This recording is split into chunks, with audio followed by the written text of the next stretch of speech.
Buddy, I'd like to welcome you to a regular meeting of the Madera County Board of Supervisors. Today is Tuesday, May 7th, 2024. First off, do we have any additions to the agenda? There are no additions. No additions. Very good. Council, would you mind reading in our closed session item? Not at all, Chairman. Thank you. Under closed session today, Government Code Section 54957.6, you have conference with your labor negotiators.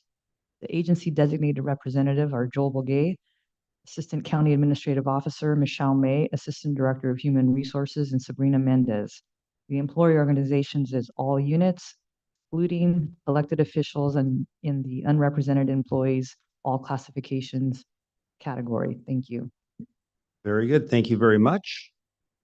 Are there any comments from the public regarding the closed session item? Hearing and seeing none, we will move into closed session. Thank you.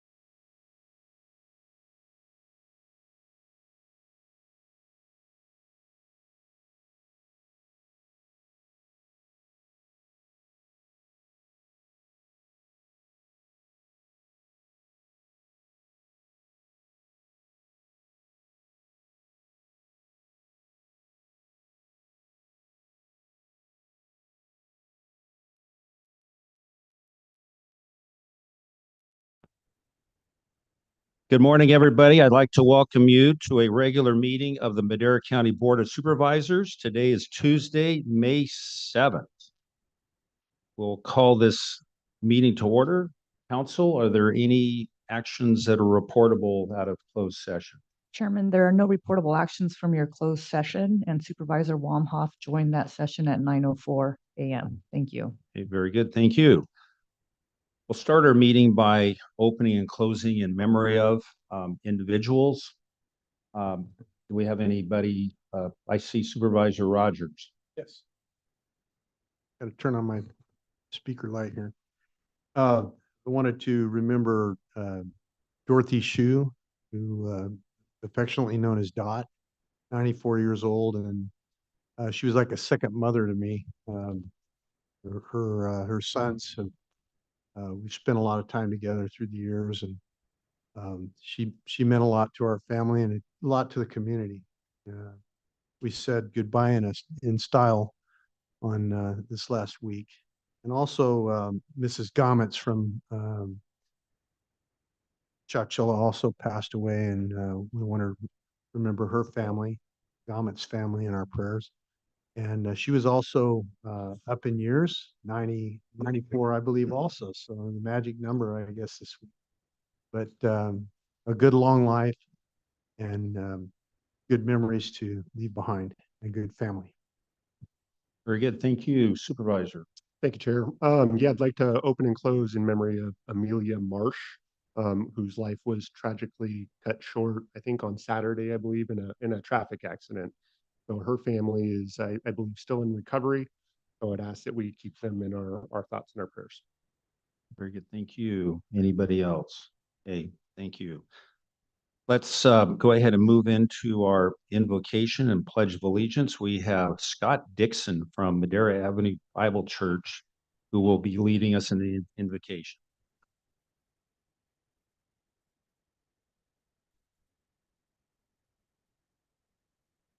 Good morning, everybody. Pray with me. Father, thank you for the opportunity to gather here. Lord, we lift up these supervisors, men and women, Father, that make decisions, Father, that include all of us, Lord. We just pray that you would guide their hearts and minds, Lord. We just pray that the business that's before them, Heavenly Father, that they would weigh everything, Father, with you in mind, and that we would remember, Father, that we serve you. We thank you for this wonderful, fertile, beautiful valley that you've allowed us to live in, Lord.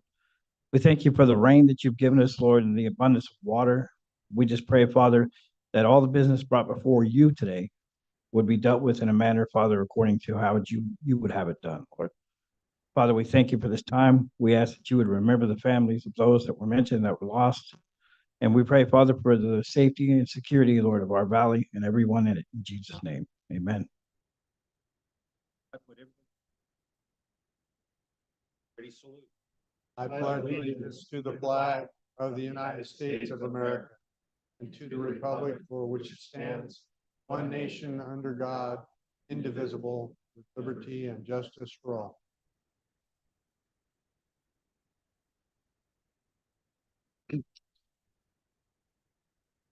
Thank you. We'll move on to public comment. And as a reminder, the first 15 minutes of each regular session are set aside for members of the public to address the board on any matter under the jurisdiction of the board, but not appearing on the agenda. The board will not take action on any items presented under public comment. Speakers are limited to 3 minutes. Anyone addressing the board is asked to print their name clearly on the speaker sheet at the podium and state their name and county of residence for the record. Yes, sir.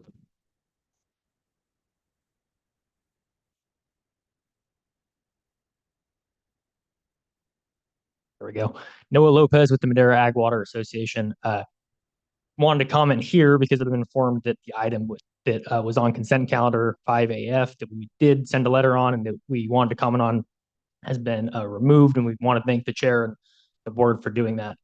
But just wanted to thank the chair and say we look forward to discussing the issues we raised in our letter more here in the next coming weeks. And it sounds like the issue or the item may be moved to the board meeting in 2 weeks, but MAWA is really excited to work on these issues with the board and with GSA staff. And so I just wanted to thank you for taking the time to read our letter and for responding to that request.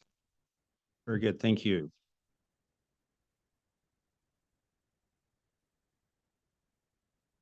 Good morning, Sally Moreno, District Attorney. I was just stopping by to invite you to our open house. We've now been in the Madera County Justice Center for a year. Chris Childers, my partner in that building, the head of the probation department, would have been here, but he's at a conference today. So we will have an open house open to all the public, and we'll be giving tours if you haven't seen our fabulous new building. And that will be this Friday, May the 10th from 4 to 6 p.m. We'd love to have you come by and give you a tour and see what we've done. And it's just another opportunity to thank this board. It was a 20-year project. And now that we're in that building and it serves our needs so well, and it has allowed us really to professionalize our staff and our services, having that facility that matches our mission. So thank you so much. And we'd love to see you Friday. Very good. Thank you. Is there any other public comment? Anybody online? No comments online. Okay, very good.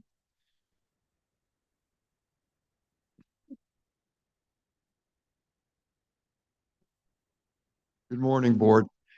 I'd like to make a comment that the county needs to do something about these county roads. There are potholes so bad, you have to be like a drunk driver to steer them before you tear your front end out. I was wondering if the county has done anything to address which roads are the worst and filling the potholes. This is something that's really important. Can you give your name? Ralph For the record. Pistoresi. Okay, very good. We all know, but for the record and for those who were online, thank you. Appreciate it. Okay. Any other comment? Don't see anybody. Okay. We'll move on to the consent calendar, and we have removed from the consent calendar item 8F for further discussion and consideration down the road. Are there any items on the consent calendar that a supervisor would like to have considered for further discussion? I'd just like to make a comment on item AE and have it on the record that I think it's great that we're entering into a similar MOU with this group that we did with the other Chowchilla group. And however, you know, we're going through these the well mitigations, and this is not for behavioral health. This For the yeah, AE. I'm sorry. Okay. I think it's good that we are entering into these agreements, and we've been very liberal as far as our approach to allowing individual groups to enter into these agreements and into the well mitigation program and what have you. But I'd like to caution these groups and mention to each one that the program needs to go further. And we see that the problem that occurs is there is a hearing coming up for probationary basins.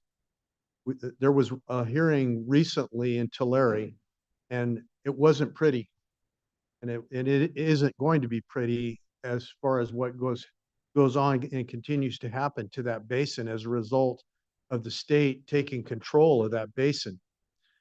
So I want to caution each of these groups that are entering into these agreements concerning just well mitigation and say, you've got to go further. You've got to implement program that brings more groundwater into the basin. And that means groundwater recharge as well as, or in lieu, paying a fee. Get into discussions with us about the size of the fee. If the size of the fee is a problem, talk about what you could do. But if you're not going to do anything, that's unacceptable. It's not going to happen because there is a plan. A plan's been approved. A plan has been discussed for years, and it has to be implemented. So the allocation is based on a plan, and part of the plan is putting groundwater in the ground. And if you're not going to do that, you're going to find the state at our door, and they're going to say it's not enough. So we've got to take this action. But I appreciate these individual groups coming forward, and I just wanted to take the opportunity to mention that while we have the opportunity. Are there any other items supervisors like to have? Yeah, Mr. Chair, I had some questions on item AD as in dog. Okay. And I don't see Deborah in here but it's this contract with Valdez Educational Services. It doesn't give us an amount or what the cap is. It just says it's $75 an hour. It's kind of vague. So I'm just curious what this is all about, why we're contracting with San Bernardino. Is this something we could contract with the school district or maybe Fresno State? I guess it didn't provide enough information. Can somebody share with us, please? Thank you. Good morning, Nikki Matus, Deputy Director of Social Services over Child Welfare. And Deborah is going to be here this morning, but I'll speak slightly to that. Valdez is a tutoring service that we have been working with, who work with our foster youth in care, and they provide weekly services to our youth in home. And we have, it's up to 15 hours per month, and we've seen a great deal of progress with our youth who have been receiving these services. So that is what that contract is surrounding. What's the amount? I don't know off the top of my head what was on the contract because I don't have it with me, but it is $75 per hour that we currently pay. That's correct, Chair and members of the board. It's $75 per hour per student, and each student pursuant to the contract shall receive a maximum of 3 hours of service each week for 15 weeks, so a total of 45 hours. So per student, 45 hours at a rate of 75 per hour. With no cap in the contract or cap that I could see just based on the review of number of students. And I don't want to give incorrect information since I don't have it in front of me. Yeah, it was just a little vague and I didn't know We what can definitely exactly. get that clarified for you and submit it. Thank you. I believe these are submitted funds Right. from the state that go directly to this. Okay, very good. Thank you. Any other questions, comments, okay. We will open it up to the public. Are there any members of the public who have any questions on our consent calendar items?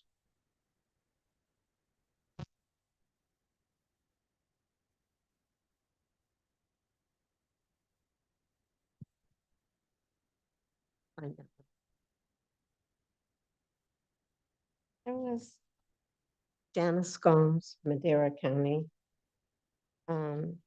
On the consent form, there was taking funds from the library and special department expense. What does that mean?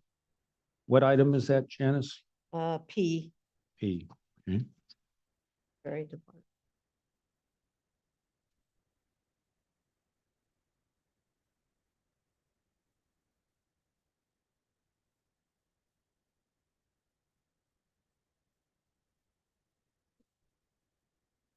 Talking about item We have our, unanticipated revenue. right, Krista is on her way up here to provide the explanation. Our librarian. No one better to answer that. Oh, good morning, and thank you for asking. So what this is we've been participating since 2019, I believe, in the Lunch at the Library grant program, which is through the California State Library. And every year we apply and we receive funding that allows us to support children and teens. And the goal is to keep everybody healthy, active, and engaged in the month between school years. And we started the first year, sorry, I'm a little out of breath, but it was before my time here, but they started with lunch service in the library here in Madera. And we realized we were duplicating efforts with the schools. And so since then, we have gone to strengthening existing programs. So instead of offering meals in our libraries, our hardworking staff go out to our schools where they're already having a summer meal program, and we provide enrichment activities to support those programs and to keep the kids engaged over the summer. And so this is grant money from a state grant from the California State Library that then has gone into our library budget. We're general fund, so it increases our budget. All the funds are used specifically for this program, and then we report back to the state how we've used those funds. So I hope that answers the Thank question. you. Well done. Thank you. Any other items that the public would like to have addressed? Seeing and hearing none, I'll bring Move the to approve. Second. minus Minus item the, yeah. AF. Okay, very good. Roll call vote, please.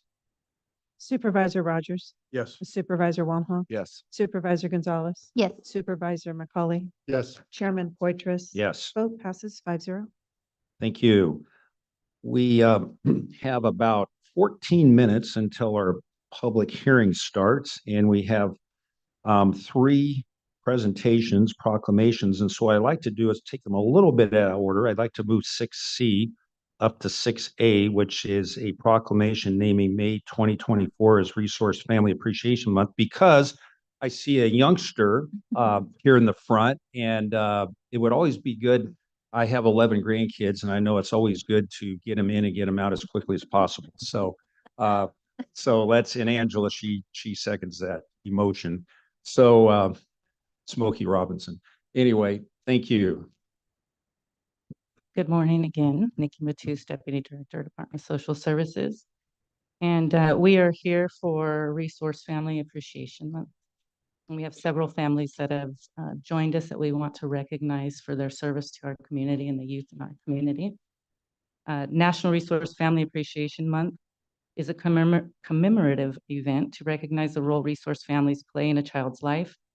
Resource families work every day to enhance the lives of the children and youth in their care. They serve as mentors, teachers, faith leaders, advocates, and friends that lend their strength to our most vulnerable children. Without families or stable relationships, too many of our children in care would face these challenges alone. So the Department of Social Services would like to show its appreciation for the dedication and commitment shown by resource families. And this month, the department will host its annual Resource Family Appreciation Celebration with a dinner. Also with us, we have our Cynthia Friesen, our program manager, Donald Allen, social work supervisor, Christina Navarro, program assistant, and Anicia Rodriguez, social worker too. And their unit has identified families that they would like us to recognize here today. So first I have Destiny and Martin Delgadillo.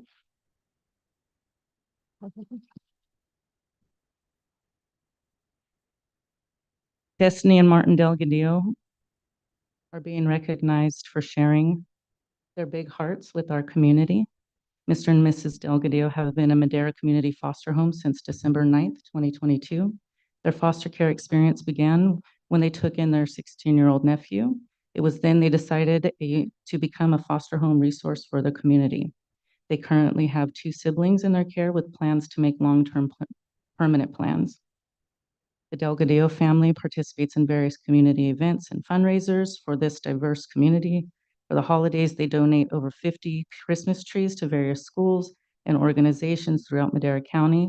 Last year, they donated over 50 Christmas gift bags for our DSS foster children in care. Thank you, Mr. and Mrs. Delgadillo, for your commitment and dedication in helping foster children in care. You are a tremendous asset to our child welfare team and community of Madera. Thank you for your commitment. Oh.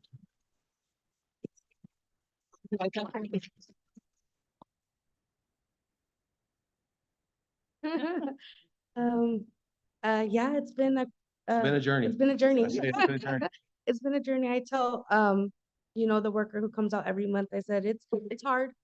It is hard. The kids have gone through things that a lot of us will never understand. And just having that patience with them, and just my little one, his name is Georgie, and all he wants to hear every day is "I love you. I love you." They're That's all good. he They're wants. good kids. I get emotional talking about it, but it's a work in progress and situation the kids are in the county. We need more people to come participate. We had an event. I don't know if you guys heard about the taco truck throwdown. We threw that event. We had social service out there to get more families to educate people on. Fantastic. Wow. You guys are awesome. Thank you. Thank you. Oh, don't go away. We're going to get a picture up here. So maybe back, yeah, you need to be part, the focal point of a proclamation picture. So excellent. We also have Tamika Carter.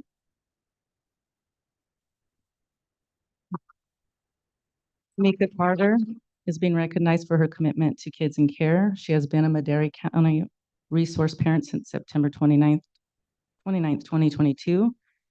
If she has the room, she will always lend her hand to take a child in need of a temporary home. She has been a great asset to our community with 16 years of experience working with foster youth in care and 9 years of experience operating her own daycare when she lived in the Bay Area. Mr. and Mrs. Carter have adopted 2 children, and according to her husband, my wife is a gift to children as they gravitate to her like a magnet. Mrs. Carter is passionate and caring person that people and children are drawn to, and many children who have been placed with her have returned home. She has inspired other people in her neighborhood to connect with RFA and potentially become a resource parent. Since becoming certified, she has had 5 placements with a willingness for placement of older youth. Mrs. Carter is a happy, beautiful soul who everyone gravitates and loves to be around. Her respect, care, and support provides an empowering living environment that is able to meet children where they are and support their development. Thank you for your commitment to the well-being of the youth of Madera. Thank you.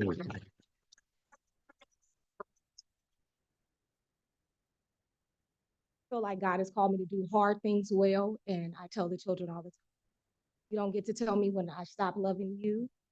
My doors are open to them, and anyone else that would like to just have a slither of anything, I'm a resource. Usually it's the teenagers that love us and need us the most, and they just want you to go and have that. So thank you. Thank you.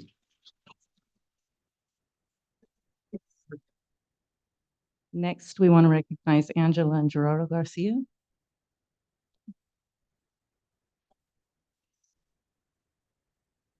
Angela and Gerardo Garcia have been recognized for their warm hearts in the community of Madera as well.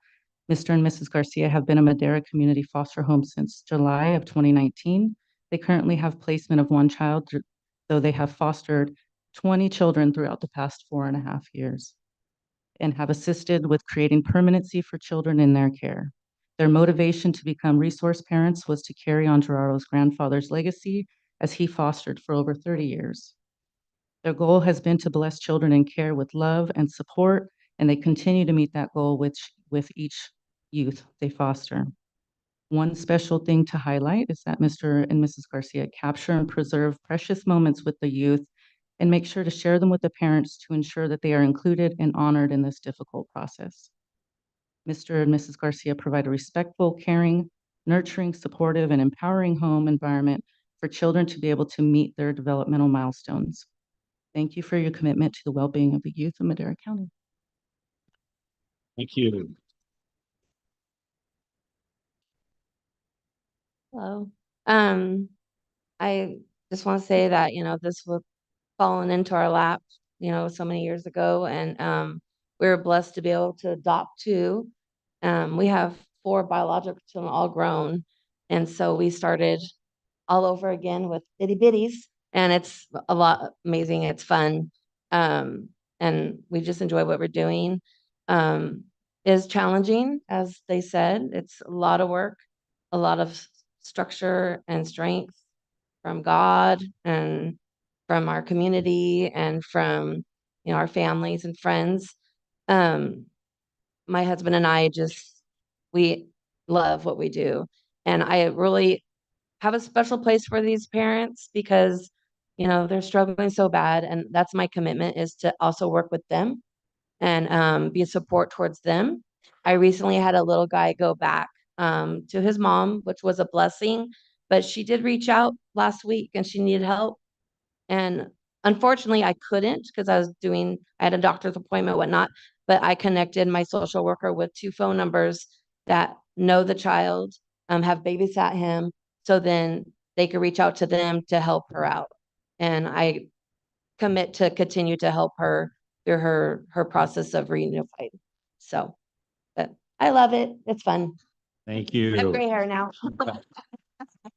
Oh,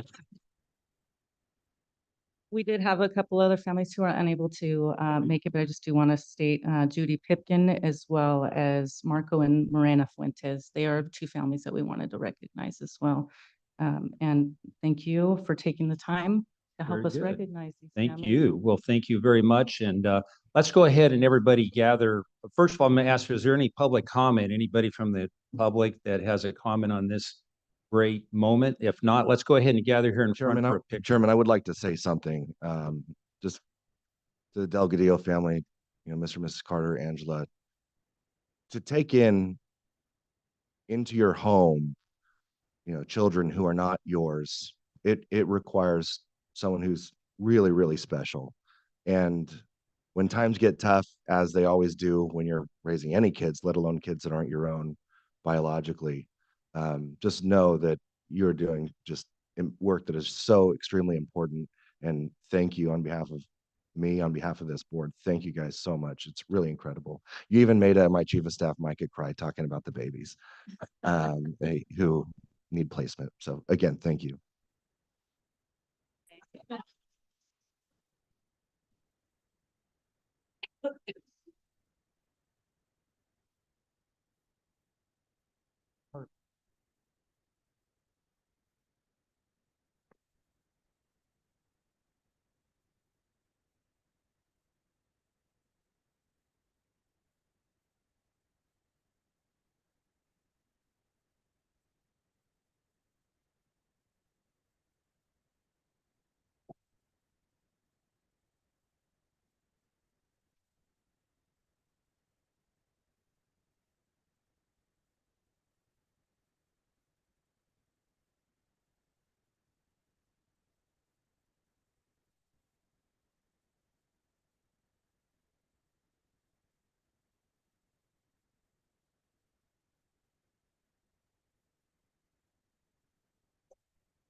Okay, thank you. And we're going to beat the gun to get one more item in before the public hearing. And that will be Moving back to 6A, the presentation of a proclamation naming May 2024 as Mental Health Month. Now I'm up here. Good morning, Connie Moreno Peraza, Director of Behavioral Health Services. We are here again, another year to really celebrate and ask for your continued support to celebrate May as Mental Health Month. The theme this year is where to start mental health in a changing world. So I have an amazing team behind me. They're sitting right here, all in green, our team wave. Amazing prevention, education, outreach, and engagement. They're everywhere. I don't clone them, they're everywhere, one of them. But I do have Maria Barragan who will read the proclamation, and we always want to thank you. We gave you your ribbons. There's activities going on, so they'll do some highlights. Thank you. Good morning, Board. Maria Barragan, Program Manager with Behavioral Health Services. Before I read the proclamation, I just wanted to say thank you for giving us the opportunity to be here this morning to highlight such an important topic, which is mental health. So this proclamation would recognize May 2024 as Mental Health Month in Madera County to enhance public awareness of mental health and dispel its stigma. This year's theme is Where to Start Mental Health in a Changing World. Whereas mental health challenges are one of the most common health conditions in California, affecting 1 out of 6 adults and impacting both the person experiencing mental health challenges and the persons who care and love the person facing the challenges. During this fiscal year or prior fiscal year 22-23, we were able to serve 2,947 individuals. 31% of those individuals were ages 0 to 15. 23% were between the ages of 16 to 25. 40% were between 26 to 59, and almost 6% were over the age of 60. Whereas every day, millions of people face stigma related to mental health and may feel isolated and alone, going years before receiving any help. And whereas recovery can and does happen, and all Madera County residents should know that support and help is available regardless of any individual situation by calling Behavioral Health Services Centralized Access and Crisis Line at 559-673-3508.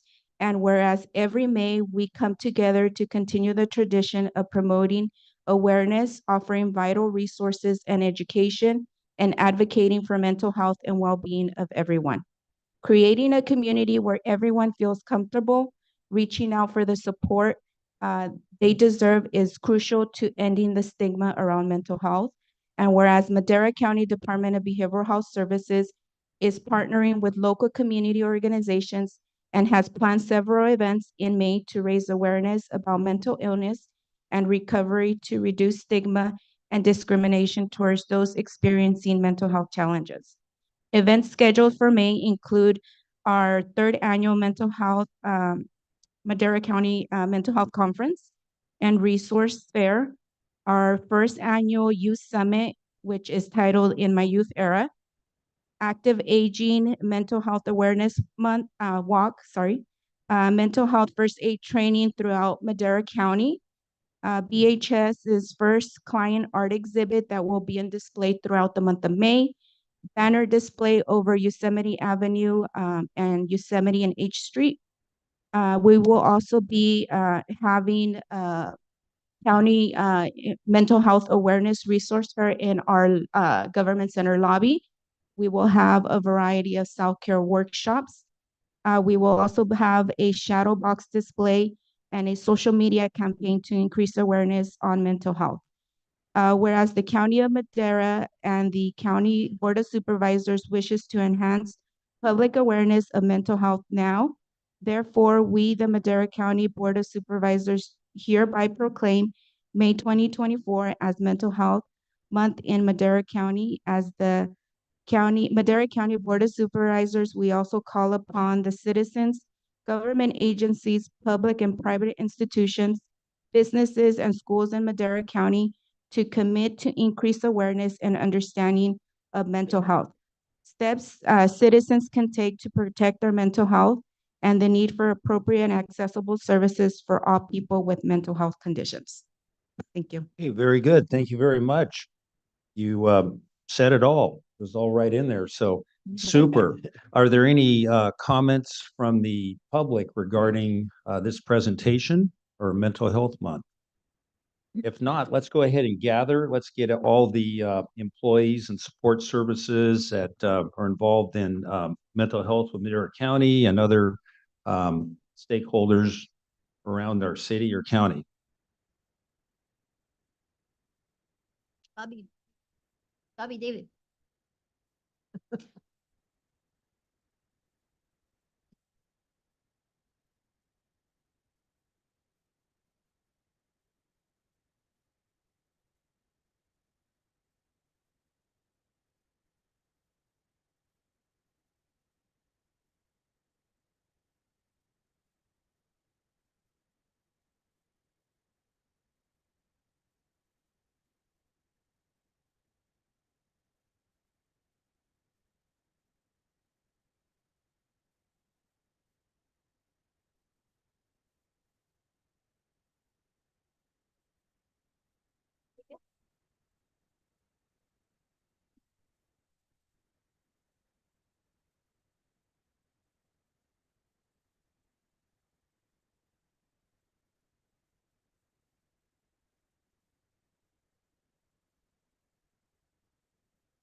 Very good. Let's move on to our public hearing.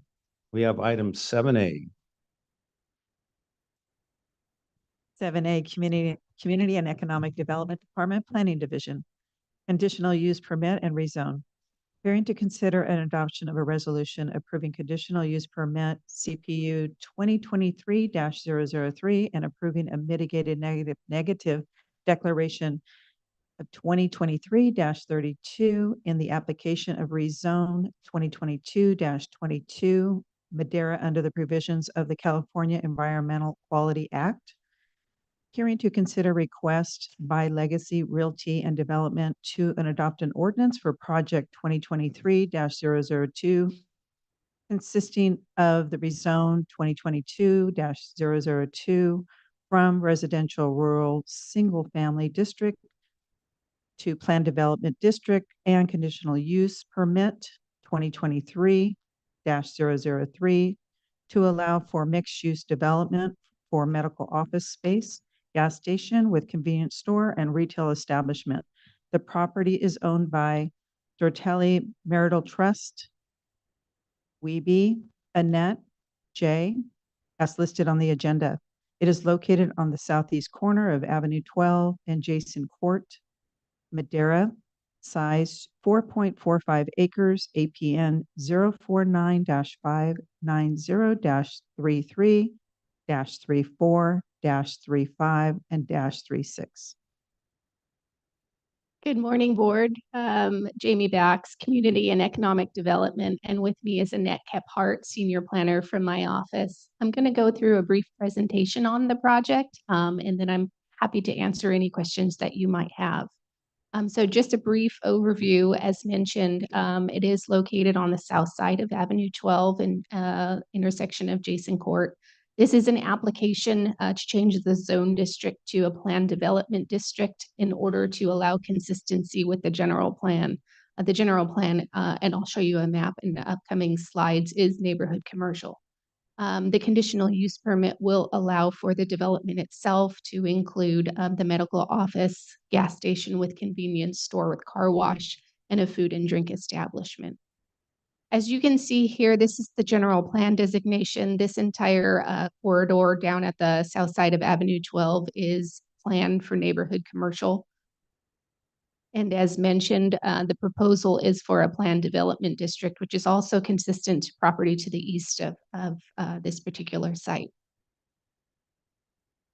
This shows a site plan. I know that there's a lot of details on this particular map. It's also in your packet. It does show three different buildings on the site, along with the different parking areas.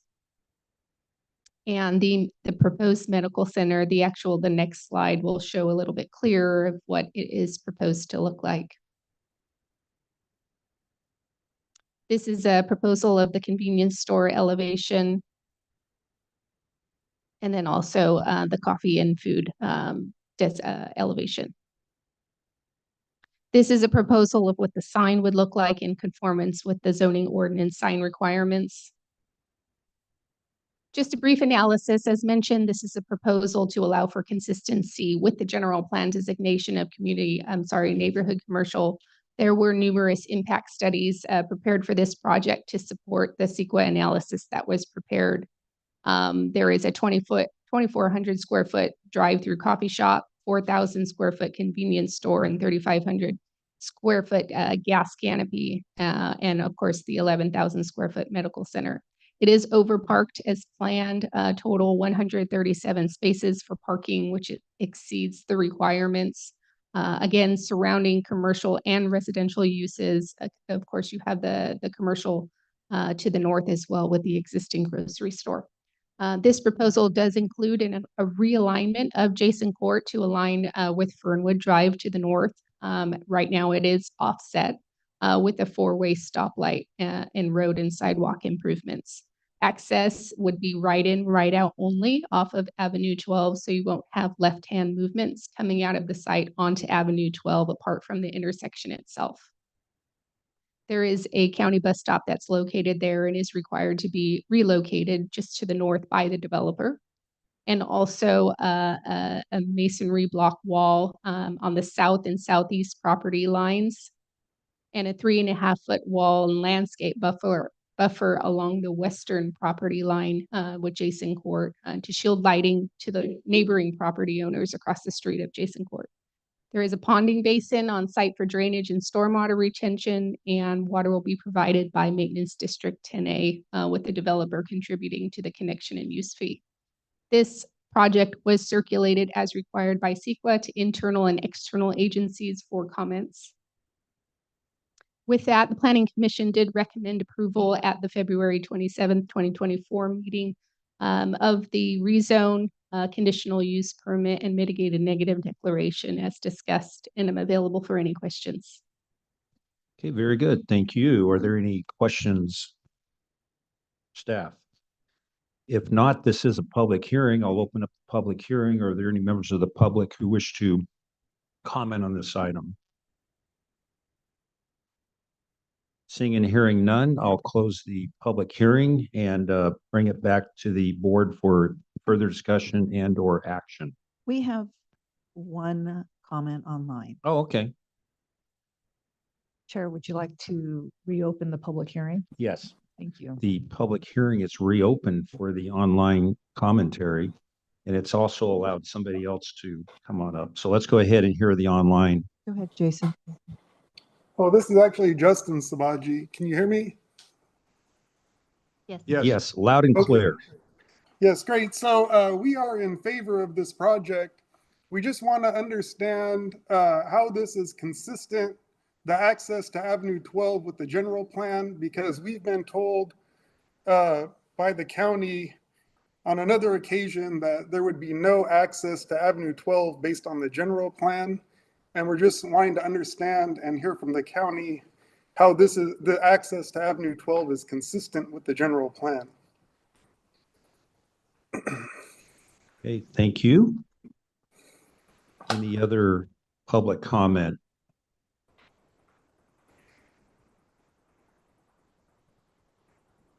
Yes, hi, my name is Devin Tinkin. I'm with Legacy Realty and Development. I'm the developer here on this property. I wanted to take a moment and thank supervisors, chairman, as well as all of the county staff. This has been a long process, and I'm hopeful that we're finally here, ready to get going.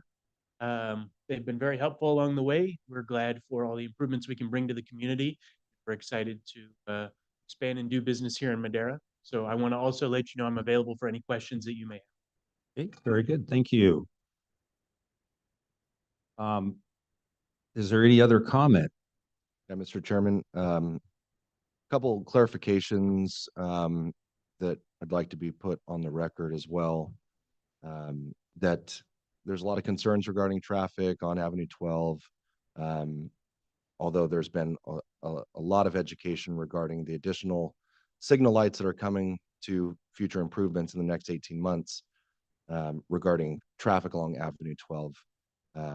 But just to confirm and to put on record that the four-way signal light that the developer has agreed to install is going to be done prior to the certificate of occupancy. Yes, that is correct, Supervisor. Thank you.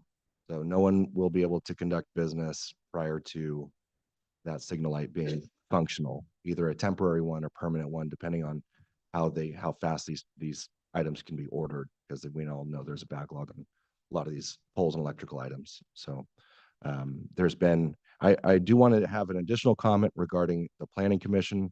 They have done, they've had a couple meetings regarding this project, and they have painstakingly went through this project in particular.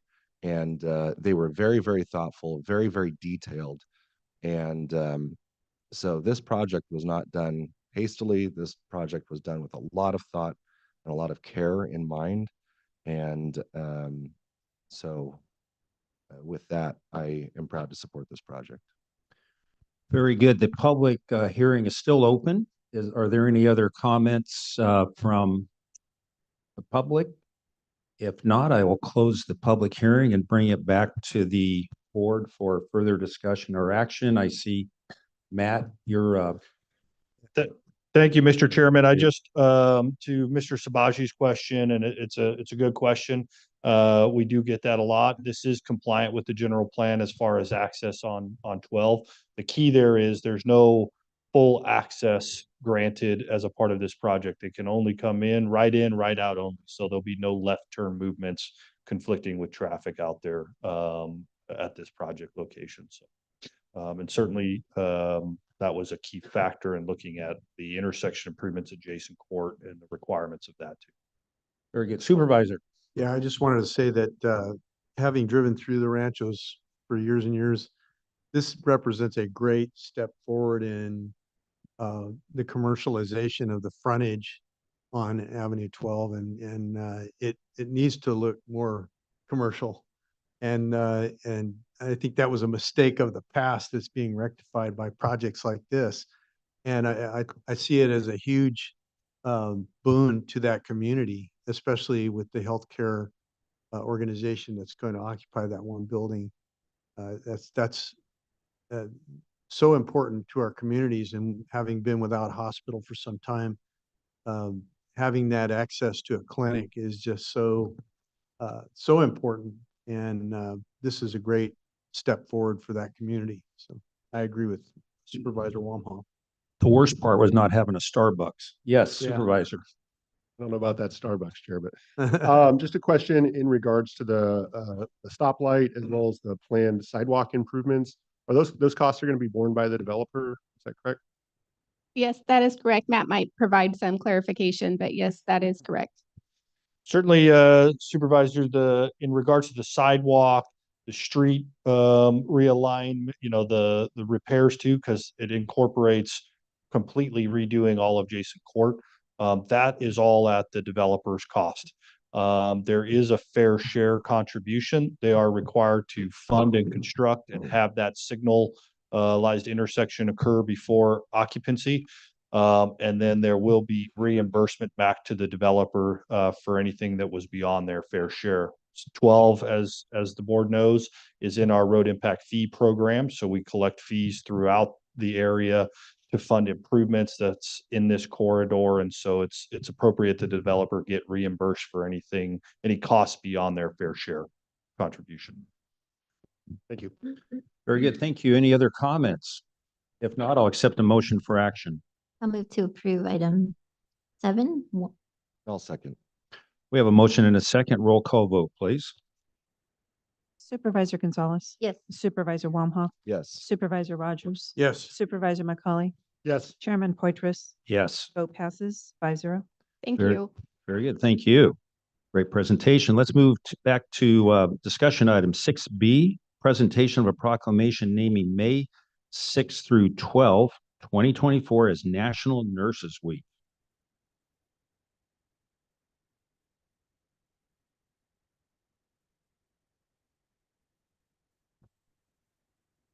Simon Paul, Public Health Officer, Chairman, members of the board.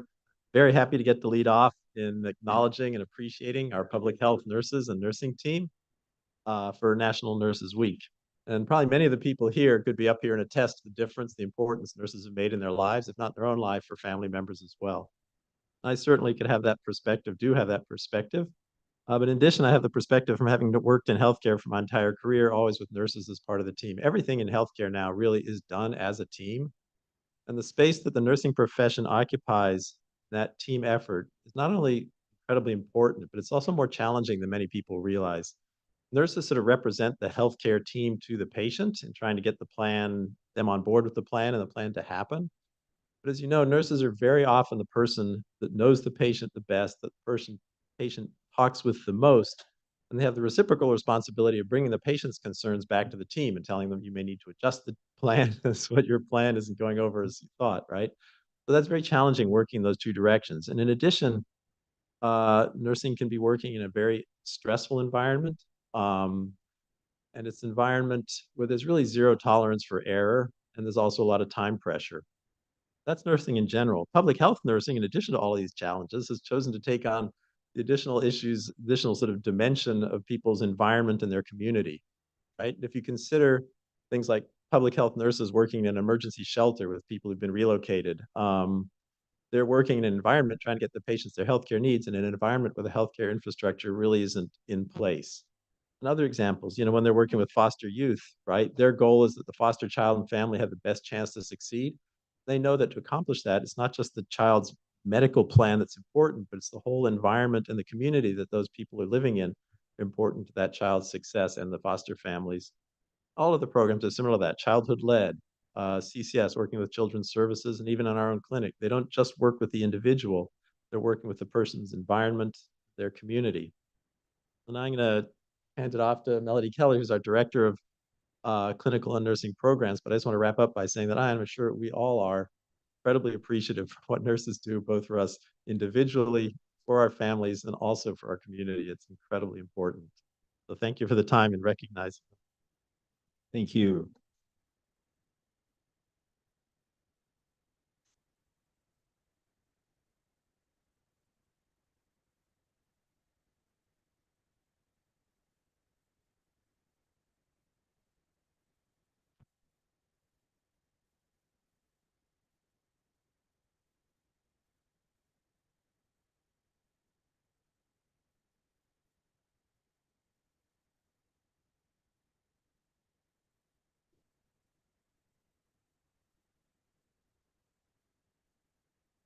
This is the first time this has ever happened where PowerPoint didn't work.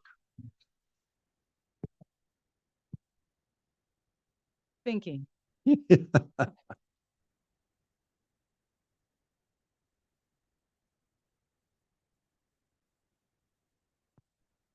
Chair, while we're waiting, I'll just add, I'd thought about making some comments during our consent calendar in regards to public health and some of the work they're doing with our universities, as well as the work they're doing to develop more talent in-house. I think it's just phenomenal that the work you guys are doing within public health, the culture that you've created there, advancing people from within your organization. I think you guys just do a phenomenal job. So thank you. Thank you. All right, PowerPoint.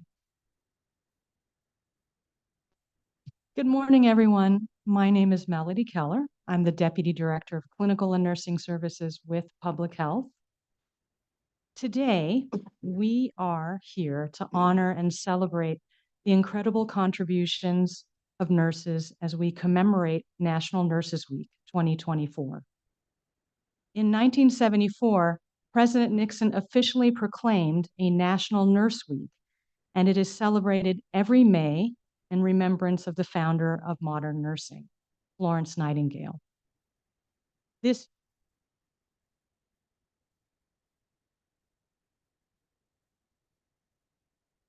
Yes, Hit the button.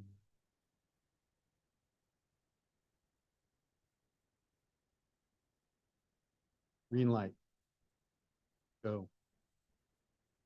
Oh. Chair, the green light is on, but we might have a tech issue. There you go. All right. Let me go back. So this year's theme is Nurses Make a Difference. And this theme truly encapsulates the essence of nurses' education, dedication, compassion, and unwavering commitment to providing exceptional care.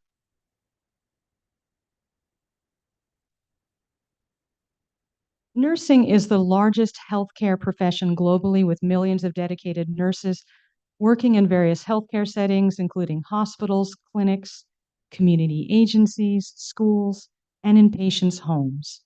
Nurses make up the backbone of the healthcare systems worldwide, comprising more than half of the healthcare workforce in many countries. Throughout history, nurses have been at the forefront of healthcare, advocating for patients' rights, innovating new treatments, and improving healthcare outcomes. From the battlefields to the front lines of pandemics, nurses have fearlessly stepped up, risking their own well-being to care for the sick and vulnerable.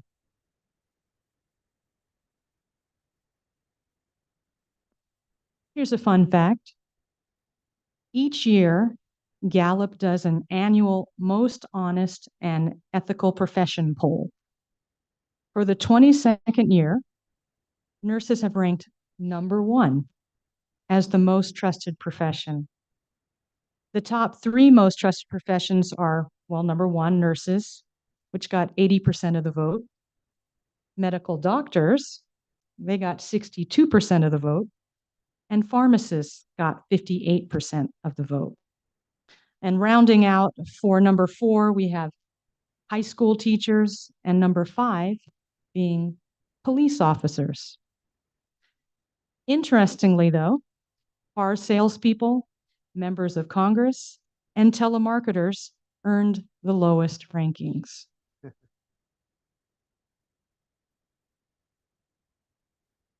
I'm glad you didn't include county supervisors.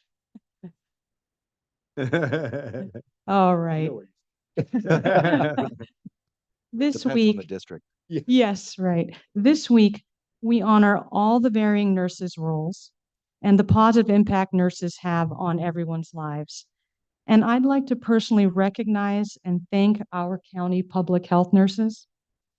As a public health nurse and as public health nurses, we work tirelessly to prevent disease, improve access to health care, and promote healthy lifestyles. Whether it's managing public health programs, conducting health assessments, educating the public, providing immunizations, crafting policy, or addressing the social determinants of health, the goal of public health nursing is to make a positive impact on the well-being of our community. So, during National Nurses Week, let us recognize and honor all the nurses who make a difference every single day. Your service is invaluable and your impact is immeasurable. Thank you, nurses, for your remarkable contributions. Thank you.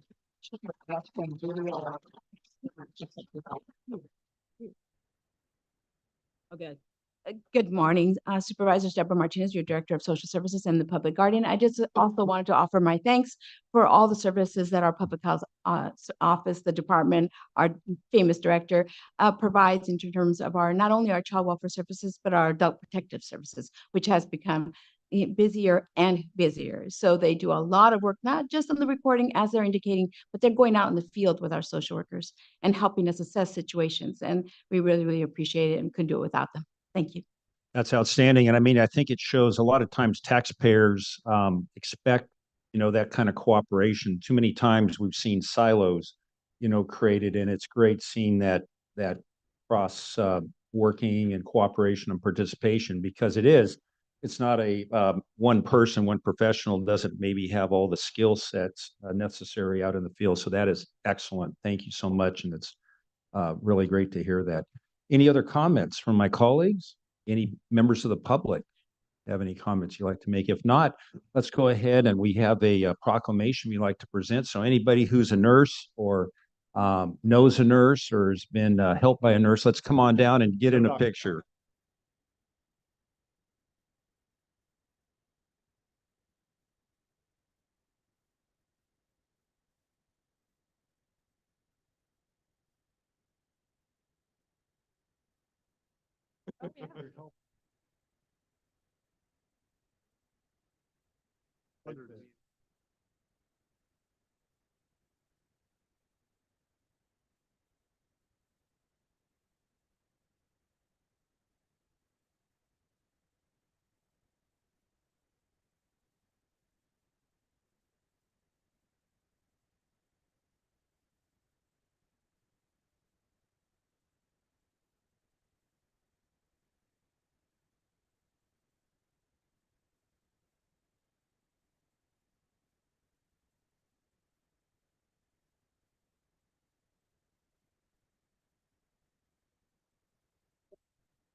Okay, thank you very much.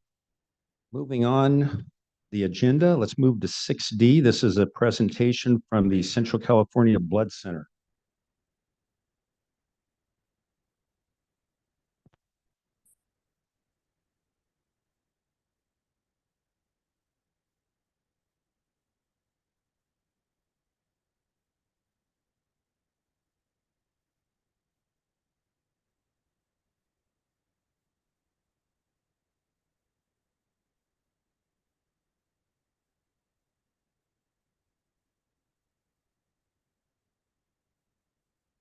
All right. Good morning, board.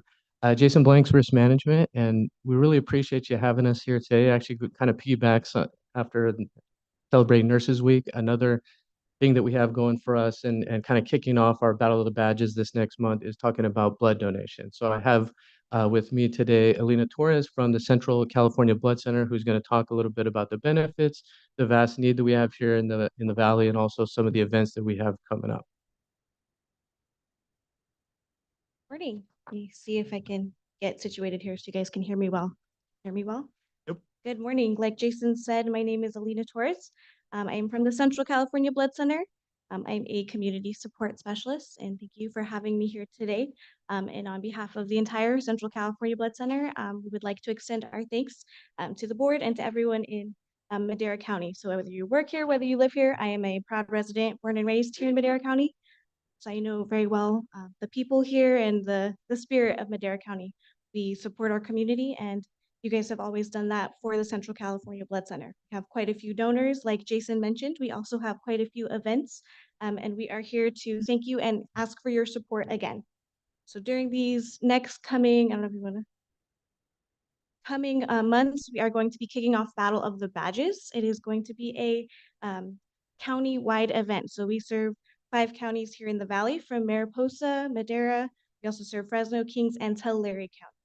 Across those counties, we are the provider for all of the blood products, for all of the treatment for 20 hospitals and their network of treatment facilities. Donating blood directly impacts the patients in our hospitals. And so that's why we are here today, to invite you and encourage you to come out and donate with us once again. Donating blood is safe and essential, and is something that can be done frequently. It needs to be done on a regular basis in order to maintain that abundant and safe supply of blood that is available for our heroes, our lifesavers, our first responders, nurses, the people that we've already recognized here today. It is always unfortunate that there is a need for blood, but it does happen. It is the harsh reality of the fact. So a little bit of a comparison for you. Like I said, it is unfortunate that there is the need for treatment that requires life-saving blood products, but that reality is something that is faced by many families here in our community and in those other counties on a daily basis. The most common uses for blood, as you can see, are for patients of all ages who are battling cancer, mothers during childbirth. We also have our youngest patients, our youngest community members in pediatrics and neonatal care who receive life-saving blood products during ongoing sickle cell treatment, as well as various types of trauma patients. So that can range from, gunshot wounds and emergency situations, or even something as simple as an auto collision that ends up being necessary to receive life-saving blood. Here. So our goal to be able to maintain all of those counties that I mentioned, all of those patients, all of those communities to provide that safe and abundant supply that is necessary. Our goal is to collect 5,000 to 6,000 units of blood each month. So that means 5,000 to 6,000 community members need to be able to come donate. So what that looks like on paper, 62% of the United States population is eligible to donate blood. The harsh reality, only 3% actually do. So 3% of that 62% are coming out and showing up and presenting themselves to be able to donate. And so we would like to ask our community members to come out in support of their neighbors, their friends, their family members, to support them in this life-saving goal that we have. Let's see here. So how can we make a life-saving impact? Not everybody is going to be eligible to donate blood, and we understand that. But we would like to invite everyone in our community to understand the roles that we play in donation. It's not just presenting yourself to be a donor. If you are not eligible, you can also educate and encourage those around you. So your neighbors, your family, your friends. The number one reason people do not donate, they were never asked. So we ask that if you are aware of this, that you invite someone else to come with you, that you make the community aware of the life-saving need that is there. The second reason they do not donate, and the most common one, is a fear of needles. I am not a big fan of needles myself, but I am a donor. And I would say that that small discomfort that you're gonna feel, it's gonna be worth it to see someone like Jensen, who's pictured on our presentation and who actually is Jason's very own son, to see his life being saved by the life-saving blood products that, those donations provide. So it's a very small discomfort and price to pay in order to make a very direct impact here in our valley. You can also promote the local blood drives. So we have a few coming up, like Jason mentioned. We have the Government Center here is hosting a blood drive coming up in June, as well as the Madera County Public Health Department on June 11th is going to be hosting their blood drive. We also have our Madera County Probation hosting on June 26th. Those are all going to be a part of the Battle of Badges. So come out and donate, support Madera County, compete with fire department, compete with PD, get the most donations and get the most support. But everything, all that healthy competition, we want to see the community show up and provide that, life-saving support for our hospitals here in the Valley. So please visit us too. We are going to be, myself as well as my colleague Terry, we're going to be here in the Government Center available for questions with resources, things like that. And we would like to just invite you guys all to participate in these upcoming events. Jason? Thank you, and very well said. And I'll just share from the other side, the receiving of the blood. It's pretty impressive and pretty awesome. And our employees are always great about joining these events. My son Jensen is 4 years old, and to date, he's received 13 blood transfusions. So seeing it from that side of it, it's just, we're beyond thankful for folks who will roll up the sleeve every 8 weeks, give blood, because it puts a smile on the face of us and keeps kids and others who are going through really difficult medical journeys a chance to thrive. So thank you so much. And for our employees who always do well during these events, keep packing those buses. So thank you. Great, thank you.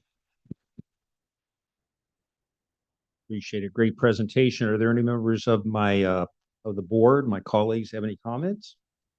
If not, any members of the public regarding this presentation? Thank you so much. Great to put a human face behind the donations. And, as far as the needle goes, you just don't look at them putting it in. You look this other direction. I don't like it either, but, you just don't watch. I just don't watch it when it happens. So, all right. So thank you. Let's move on to item 6E. County Administration Department, third quarter budget update and proposed selective hiring freeze. Presentation of the status of the fiscal year 2023-2024 expenditures and revenue projections through the third quarter ending March 31st, 2024. Discussion and approval for staff to implement a selective hiring freeze and proposed or otherwise directed in order to reduce labor costs over time.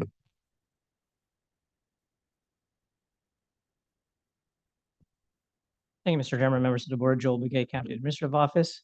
Let's wait a few seconds to let the PowerPoint load up.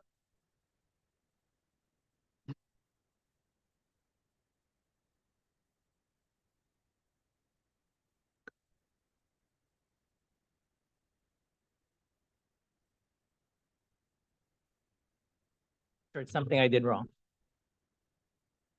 This has never happened before. I have no recollection, Mr. Chairman. That's fun.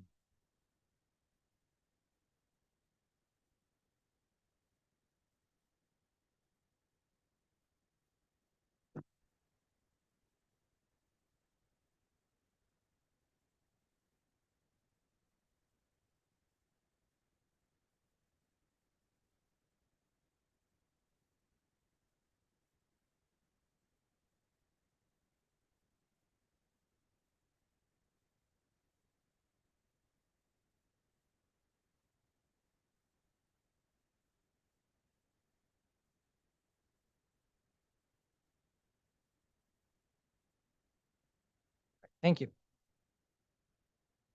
Right. So the 23-24 budget was adopted with an 8.8 million operating deficit. At the time, hiring controls were implemented in the departments that rely on discretionary revenues were provided staffing level targets for the fiscal year with a goal of reducing the operating deficit over time. At that time, the board also directed staff to go to provide a quarterly budget update and see in the progress of where the actual deficit is projected to be during the fiscal year in light of the hiring controls that were implemented. The projections as of the third quarter shows an estimated year-end deficit of 6.4 million. You can see it in this chart. So I kind of want to go over that. In the 23-24 budget, we adopted an $8.8 million budgetary deficit, expenditures exceeding revenues, budget expenditure exceeding revenues by that amount. At the end of the fourth quarter, we projected the actual deficit to be 4.1. That went up $1 million to 5.2, largely due to updated revenue projections. But after looking at three-quarter actuals, which probably more closely reflects where we're going to end the fiscal year, that deficit has increased to 6.4.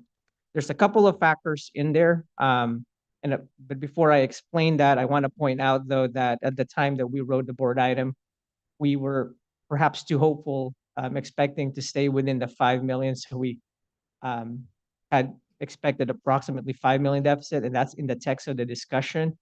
However, last week, after crunching the numbers and projections with the sheriff's office, more in particular to the cost of private security for inmates and long-term care, that cost has increased significantly in the third quarter, and it's something that we can't necessarily predict because of the inmates that we get and the level of care that they will need. It is a threefold increase in the third quarter compared to the previous 2 quarters. So that's closer to $2 million.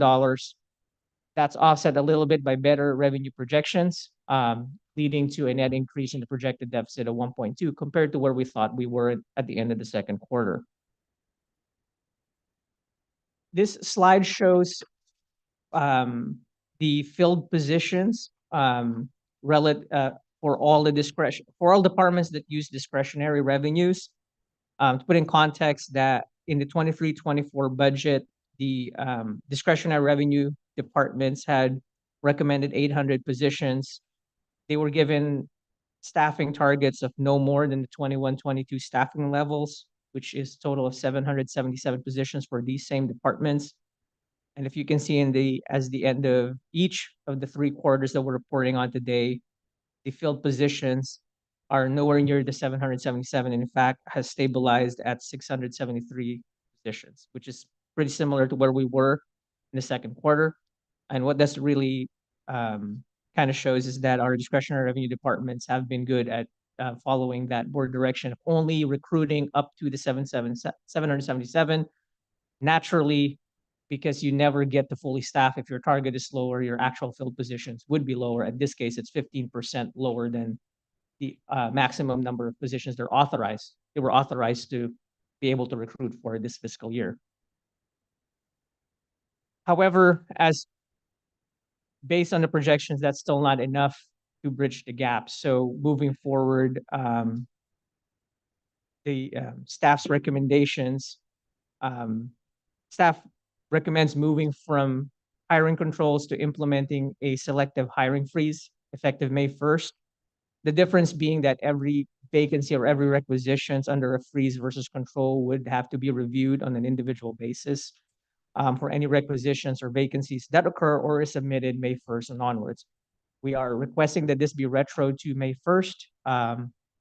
And we are, if approved, there is a process that we've discussed with Human Resources that will insert the selective hiring freeze exemptions and approval process into the workflow that wouldn't create an inordinate amount of bureaucracy, but it will insert the necessary review if your board approves the freeze. A second recommendation by staff is to partially mitigate the projected current fiscal year deficit utilizing the remaining, or a portion of the remaining ARPA funds that were designated for preservation of essential services. That is a separate item on your board's agenda today. It's item 6F, I believe.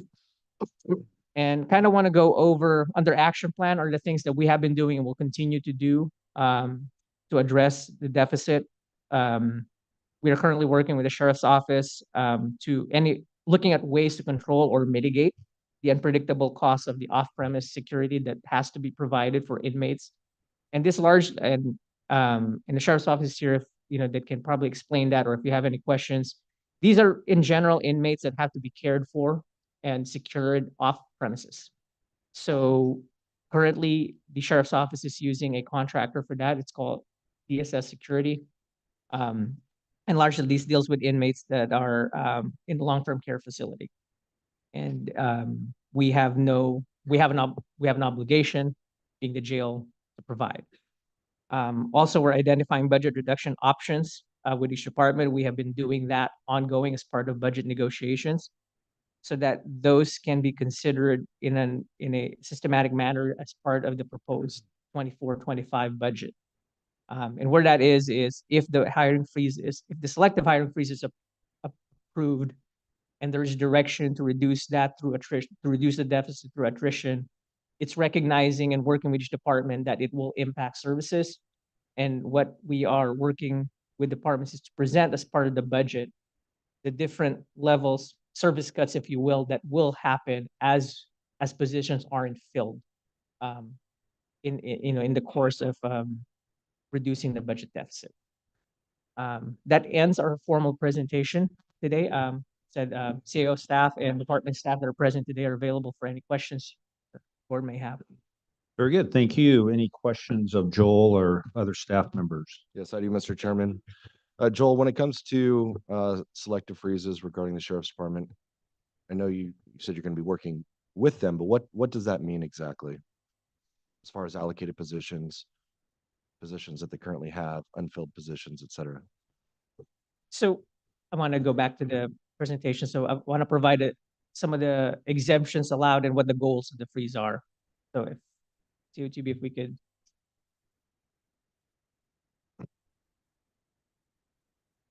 So the stated goal, what we're trying to achieve with the selective hiring freeze is to really review each vacancy, right? So it may not necessarily be a vacancy as it occurs, may not necessarily be where the sheriff or any other department head would recommend the cuts, but it allows the opportunity to work with them and saying, okay, if we need to save this much and this position is not going to be filled, can we backfill that function at the expense of another function? So what it means for the sheriff's office ultimately, and I don't want to speak for the sheriff's office, is that unless there's revenue, unless we utilize our limited one-time revenues, it ultimately would be discussing reductions in terms of services they provide. Now, whether that be road deputies, whether that be detectives, that's something that the sheriff's office will need to weigh on, but it really would mean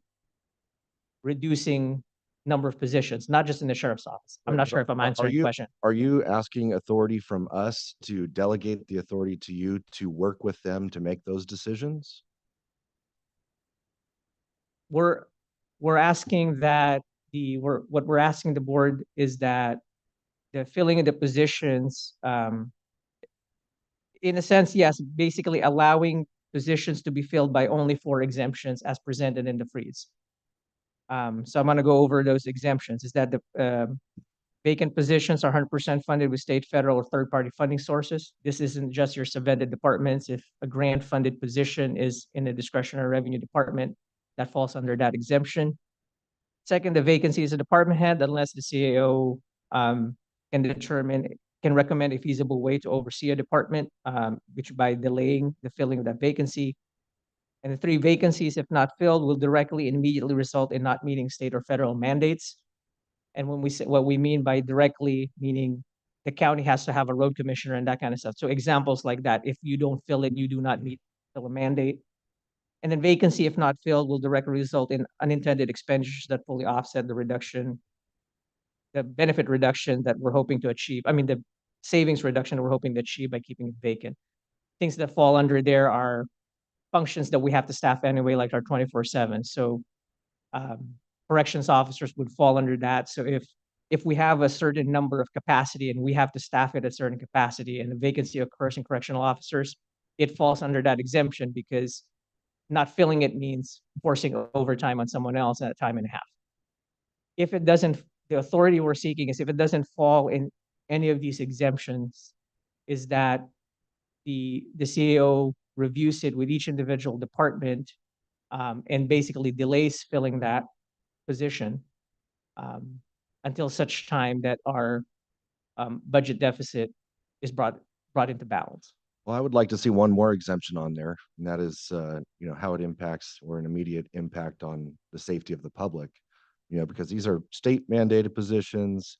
You're talking about subvented fund positions, and those types of things. But, if you're asking me on behalf of this board to delegate that decision to you guys to, cut those certain positions that I think are vital, that I think should be in these exemptions, then for me, it's a no. That's fair enough. And I think that's why we presented this as a recommendation. And certainly we can add a fifth exemption at your board's direction. I would be in favor of a 5th exemption that provides for a more diligent look at, now obviously I understand our CAO and deputy CAO are not in favor of making the public less safe. And in no way am I insinuating that. But if you're asking authority from this board, I would like that exemption added in there. What's the exemption again? Because it sounds like it could be rather subjective. It is kind of subjective, which is why I have more trepidation with approving it without that in there, because we're delegating authority to potentially freeze public safety positions. And if so, the wording, I think I would need a little bit more time to kind of come up with the verbiage on what that exemption looks like, but something that has a direct impact to immediate public safety. May I make a suggestion, Supervisor? Please. So if we phrase it that to this effect, and I want council to take note of it, that the vacancy, if not filled, will directly have a negative impact in the health and safety public.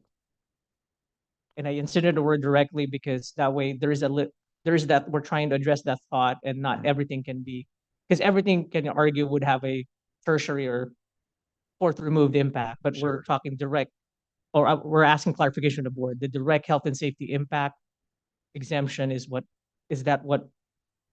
Something regarding Supervisor's recommending it. unreasonable. I would be in favor of that, but also I would want to look towards our sheriff and our DA regarding these types of language changes as well. I'm not trying to drag this out any longer than I have to, but I think these are important things of note.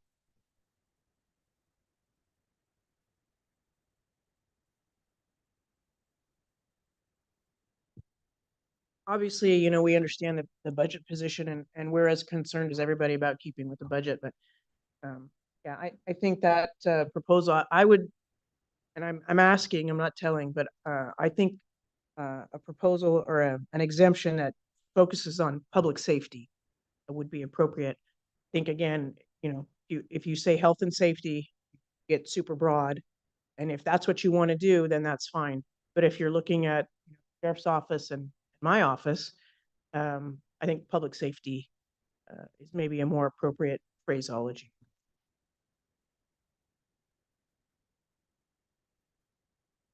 Good morning, Chairman, members of the board.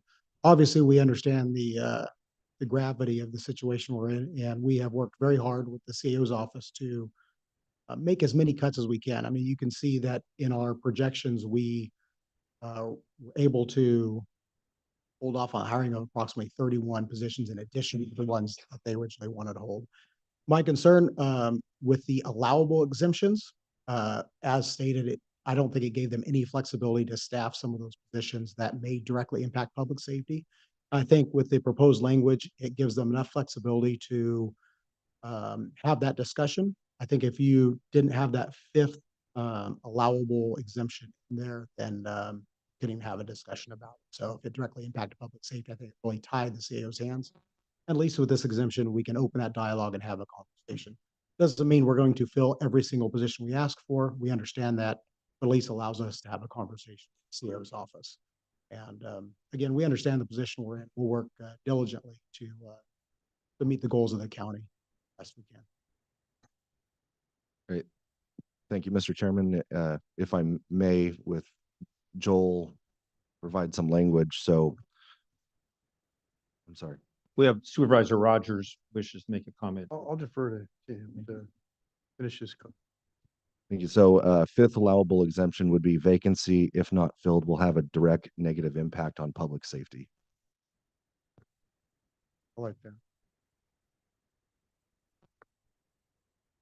All right, thank you, Supervisor. I wrote that down. Regina, I guess we can make sure we include that in the board includes that in the. Noted, Chair. Thank you. Yes, Supervisor. I'll just state that I agree with the sentiment of the rewording. And I also have complete confidence in Jay. I mean, being our sheriff, he understands these circumstances and would already have considered that, but it gives him the clear option of looking at that.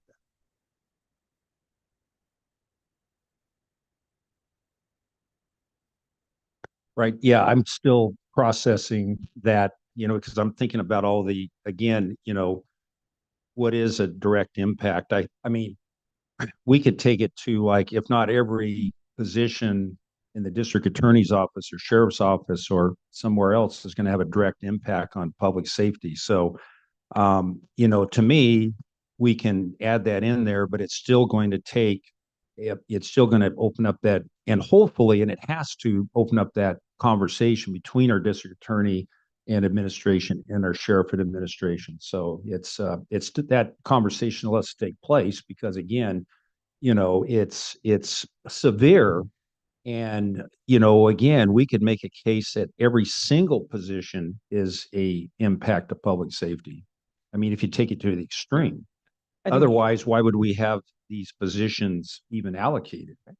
And Mr. Chairman, I do want to note that, the intent was to work with each and every department, including public safety departments. And I think if faced, and I'm going to use an example, if there was an emergency and positions need to be filled, right, immediately, right, and there's ready and willing, I don't think we would have intended to not fill it. So I think this conversation, even I think as written, I think we have confidence that the departments do understand the predicament we're in. I think we've been having these conversations with the sheriff's office and the DA's office. I think they understand that if we do not make real headway in the next 12 months, that the conversation the same time next year would be very much different. Like it would be no choice decisions at that point.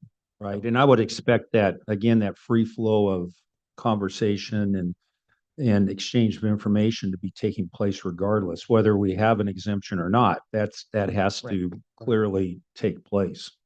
And I want to note too, though, because there's a question perhaps out there, why now, why not in the budget hearings? We wanted to take the next couple of months to iron out these, whether we're missing an exemption that ties our hands or that the process, because the process still needs to be tested. We don't want it to be cumbersome enough that, it adds an inordinate amount of work for departments. So it allows us to readjust perhaps once we get into budget hearings, if your board approves it today. And we'll continuously look at that. Very good, Supervisor. Yeah, the category says allowable exemptions, which speaks volumes to me. Doesn't say mandatory exemptions. So allowable opens up the option of discussing that item. Doesn't make it necessarily mandatory that that has to happen. So I think it's very clear that we're looking for options, and when we have these discussions. I totally have confidence in administration and law enforcement that we'll come to an amicable solution. Thank you. We're getting any other comments from my colleagues? If not, I'll open it up to the public. Chair, I did have a couple questions in regards to our, I guess, uncontrolled costs or our increasing costs, specifically on the private security for inmates. And do we have some actual hard numbers on what was budgeted towards actual, and are any of these costs reimbursable at some point in time, or? So I'm going to answer it in general, and I'm going to look for support from Sheriff's Office staff. So the recommended budget by the Sheriff's Office was $600,000. That was the initial estimate. When we were doing cuts, because it's unpredictable, we approved 300,000. I believe the projection would be closer to 2.2 million by the end of the year. So it's not, yeah. And a lot of that has been made up in the back half of the year. So, and let the Assistant Sheriff answer any more detailed questions for that. How you doing? Brian Estes, Assistant Sheriff. Again, apologize not having the specific number. Wasn't prepared to talk about this item today, but I can tell you how we got there, causing some. So we had this year we had 3 patients who had to be in a skilled care facility, and unfortunately that caused to have guards on them 24/7. Unfortunately, we looked at options through the courts and get them out of custody or other ways to alleviate some of those costs, obviously exceeding our insurance costs that were allowable. And it's just a cheaper option, but correctional officers on 2 at a time for 24 hours a day. The security option. Thank you. And then for clarity, so none of these costs are reimbursable at any point? Yeah, so we had a portion in our catastrophic coverage that we exceeded. Once we meet that limit, no longer is any other reimbursable. And as far as the medical side for these folks, unfortunately, Medi-Cal, they're not eligible for that when skilled facility. If they're in a hospital and admitted into the hospital and while they're there, those costs would be somewhat reimbursable. Fortunately, no assistance is given when they need 4 hours service. So this does seem like kind of a very specific, unique instance. Yeah. But is there anything being done at corrections or sheriff's office to, looking forward, should we have another specific or unique instance of this nature, that we can control some of these costs? Yeah, so we looked at a few options of like, how do we get these folks maybe potentially back into our facility? Could we expand our nurses and medical care? Unfortunately, when we explored that option, we found that not only do we have to just stabilize them in their current treatment, we have to contract with physical therapists and all these other associated things that these skilled nursing facilities provide. And if we can't provide the same level of care that they can, then we not giving them adequate care. So unfortunately, that option was not an option for. Looked at the cost of, okay, do we try to beef up and increase our hiring and bring on correctional staff? But unfortunately, with correctional staff, you got to pay them benefit overtime and 2 at a time to comply with MOUs. So this was fortunately just given all of the factors. I have a question. Would it be cheaper to contract with a security, or we're doing that, right? Yeah. So we're contracting with security firm. Oh, And yeah. Supervisor, the only thing I would add to that, um, it is actually cheap. So we've been working with the sheriff's office, and that's why there's come to recommendations on these signing bonuses, retention bonuses for a correctional officer, because I think the sheriff's office, in their assessment, it would be cheaper to staff this with corrections officers than private security.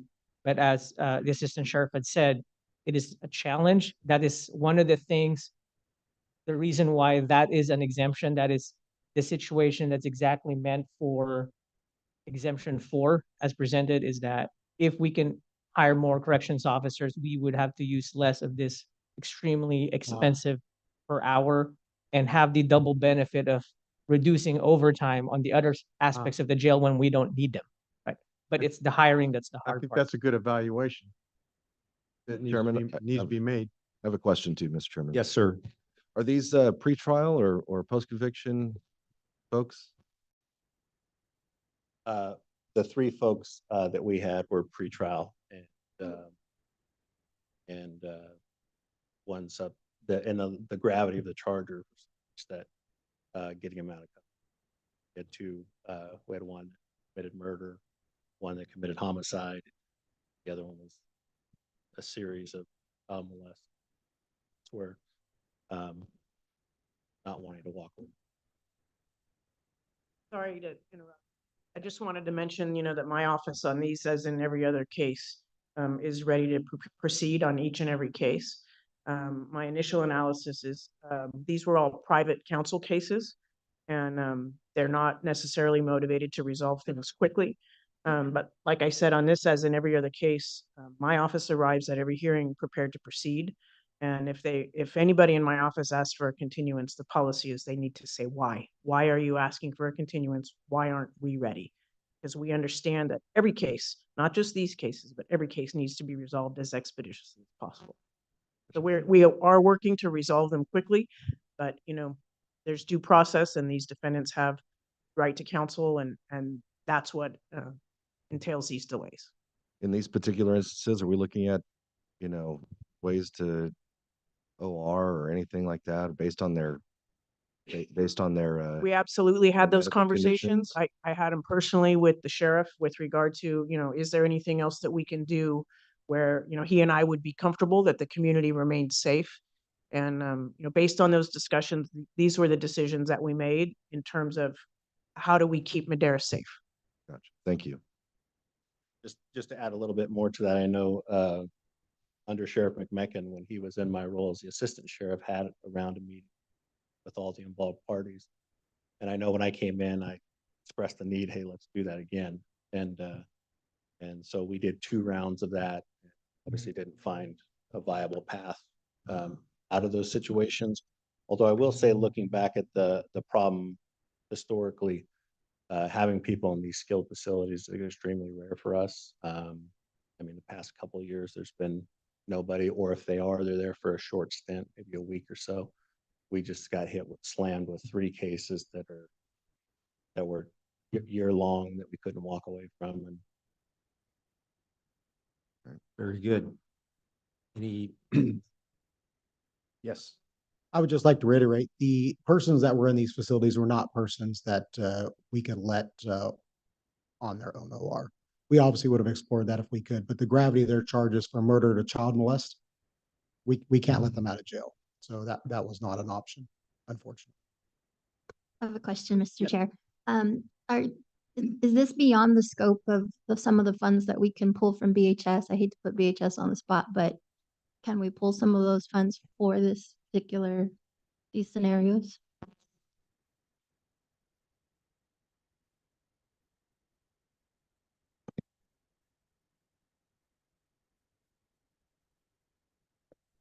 Sorry, Connie.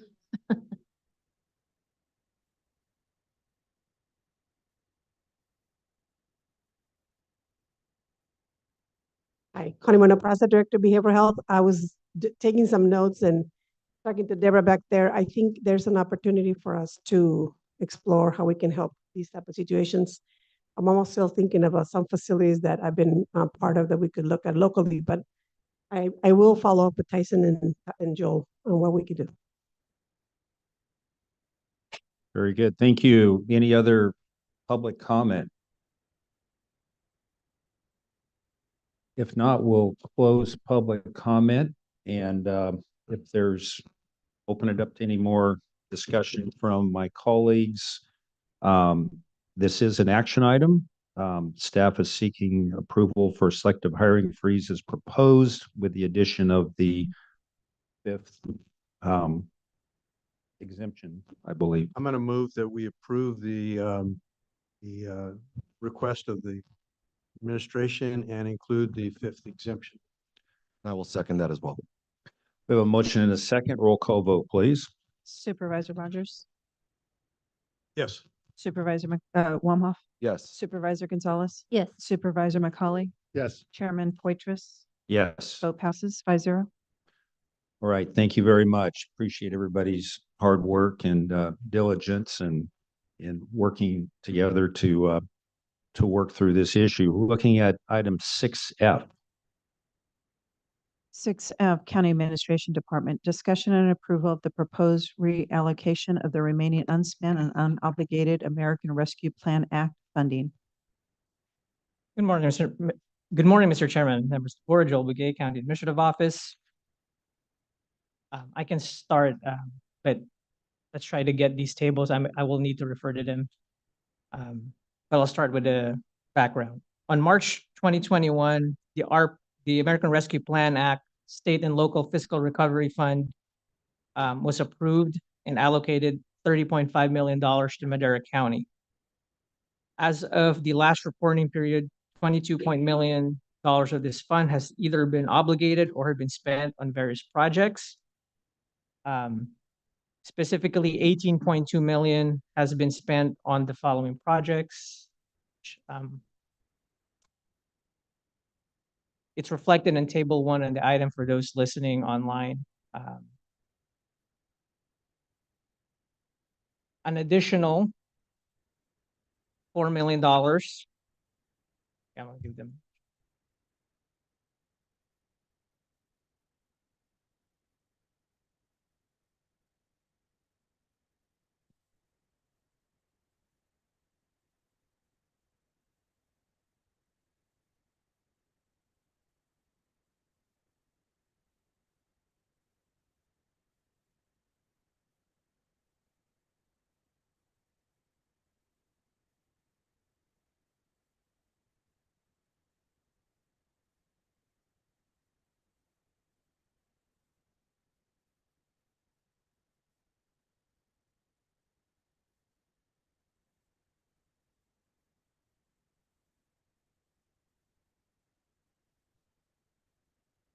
This has never happened before.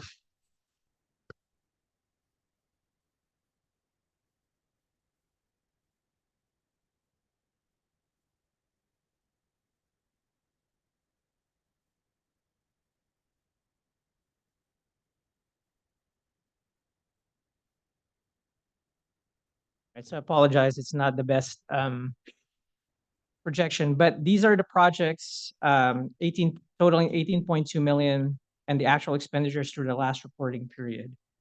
In addition to that, additional $4 million of ARPA funds are obligated to be spent in board approved projects and contracts. Which leaves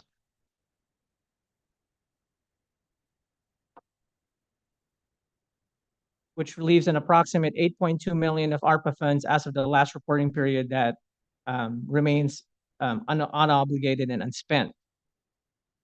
On March 26, 2024, the ARPA Advisory Committee met to discuss the status of all the projects and to determine a reallocation proposal that would be recommended to the Board of Supervisors for approval.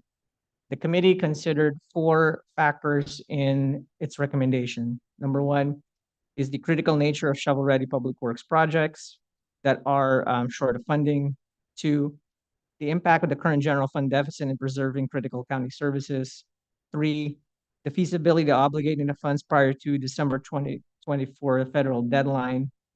And 4, the ability to fund projects in severely disadvantaged communities with other funding that has already been secured or can be committed. So I want to talk a little bit about the December 2024 deadline. When the federal government approved this funding source in March of 2021, it included a condition that funds need to be obligated no later than December 2024, or the funds will be subject to recall or refund. And obligated means it's being allocated to a project and budgeted to a project. But on top of that, it needs to be obligated to a contract, a definitive contract. So the 8.2 million is the portion of the county's allocation that's currently subject to reallocation if it's not obligated by December 2024. Now, critical public works projects, there are a couple of projects that the committee considered that the Public Works Department has presented for additional funding. There is no other funding source available. State funding sources have been secured, but these are related to critical water and sewer projects in both MD1 and MD10A. The total shortfall for these projects currently is estimated at $4.5 million.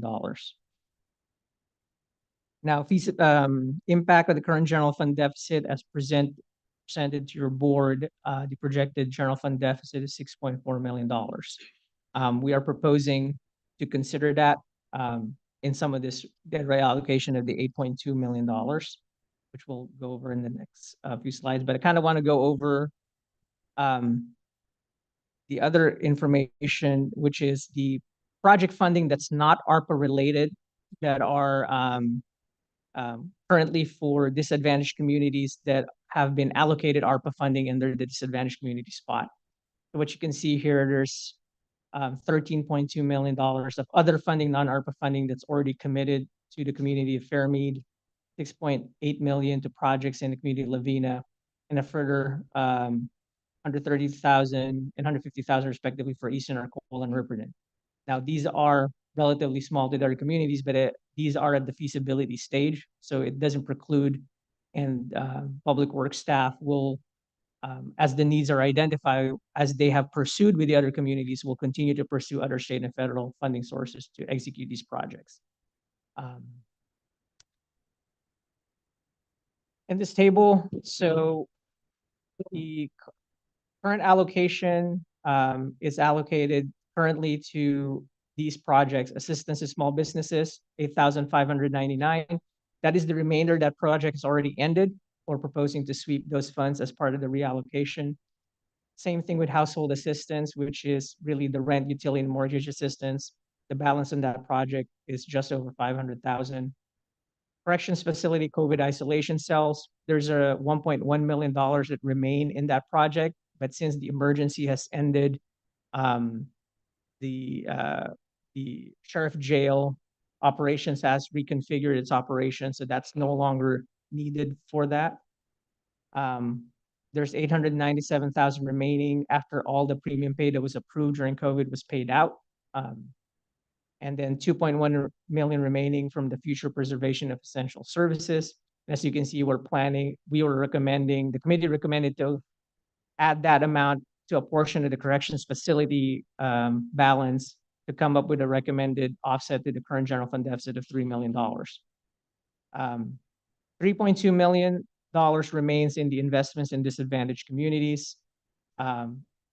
Your board originally allocated $5 million for this project. We have obligated $1.8 million for the Cal.net contract, which established broadband service to these 5 severely disadvantaged communities.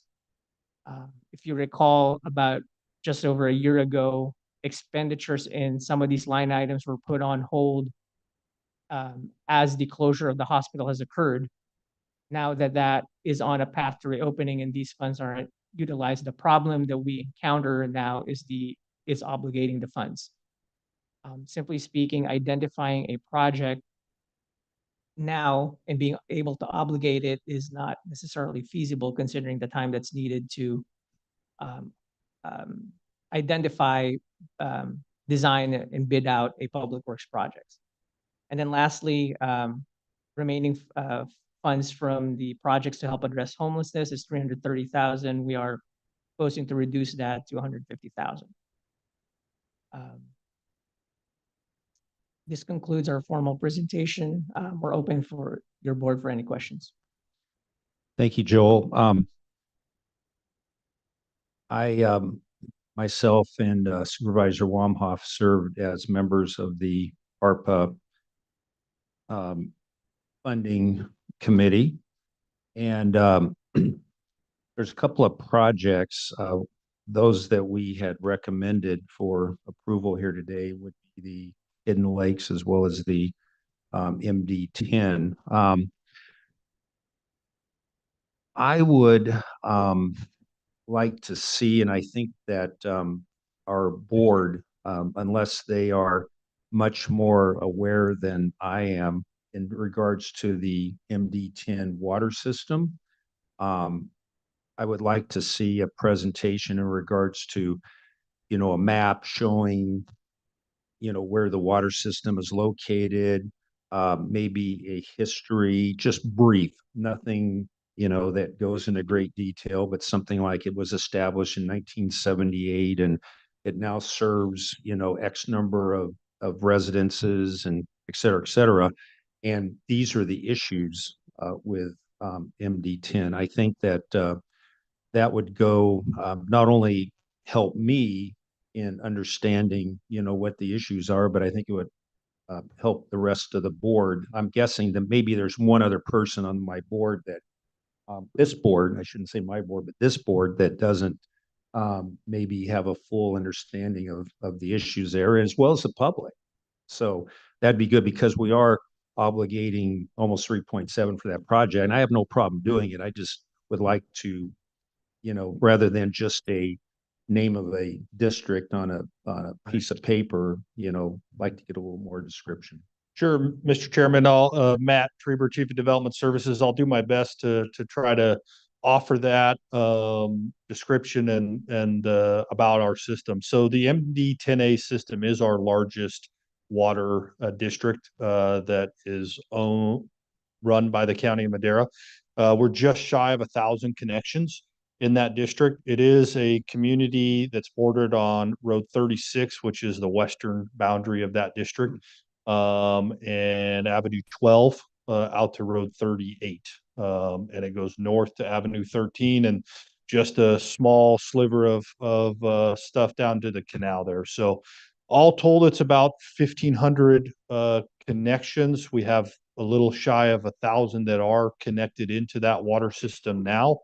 It was a private development and a private system until approximately 1996, 97, when the state of California said to the county, here you go, county, you get to take over the failing water system that exists out there. Again, it was a private entity that was unable to operate and maintain it.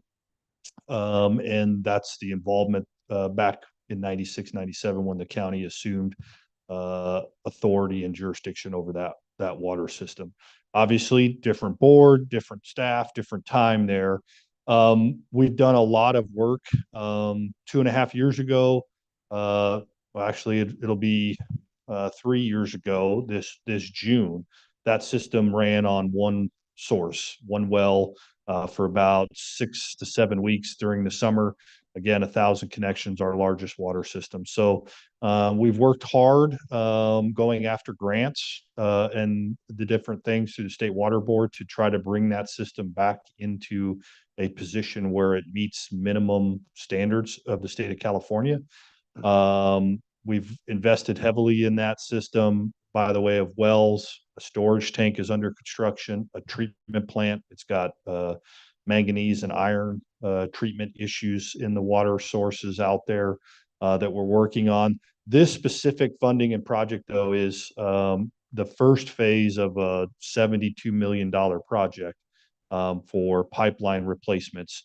Most of the water mains, many of them are in the backyards of these residents in what was, 60 years ago going to be alleyways and have not. And so these are end of life infrastructure. They have been end of life for 20 plus years out there. And so We've been working with the state, trying to allocate those funds to get us where we're at. This is a shovel-ready project. Bid packages are done.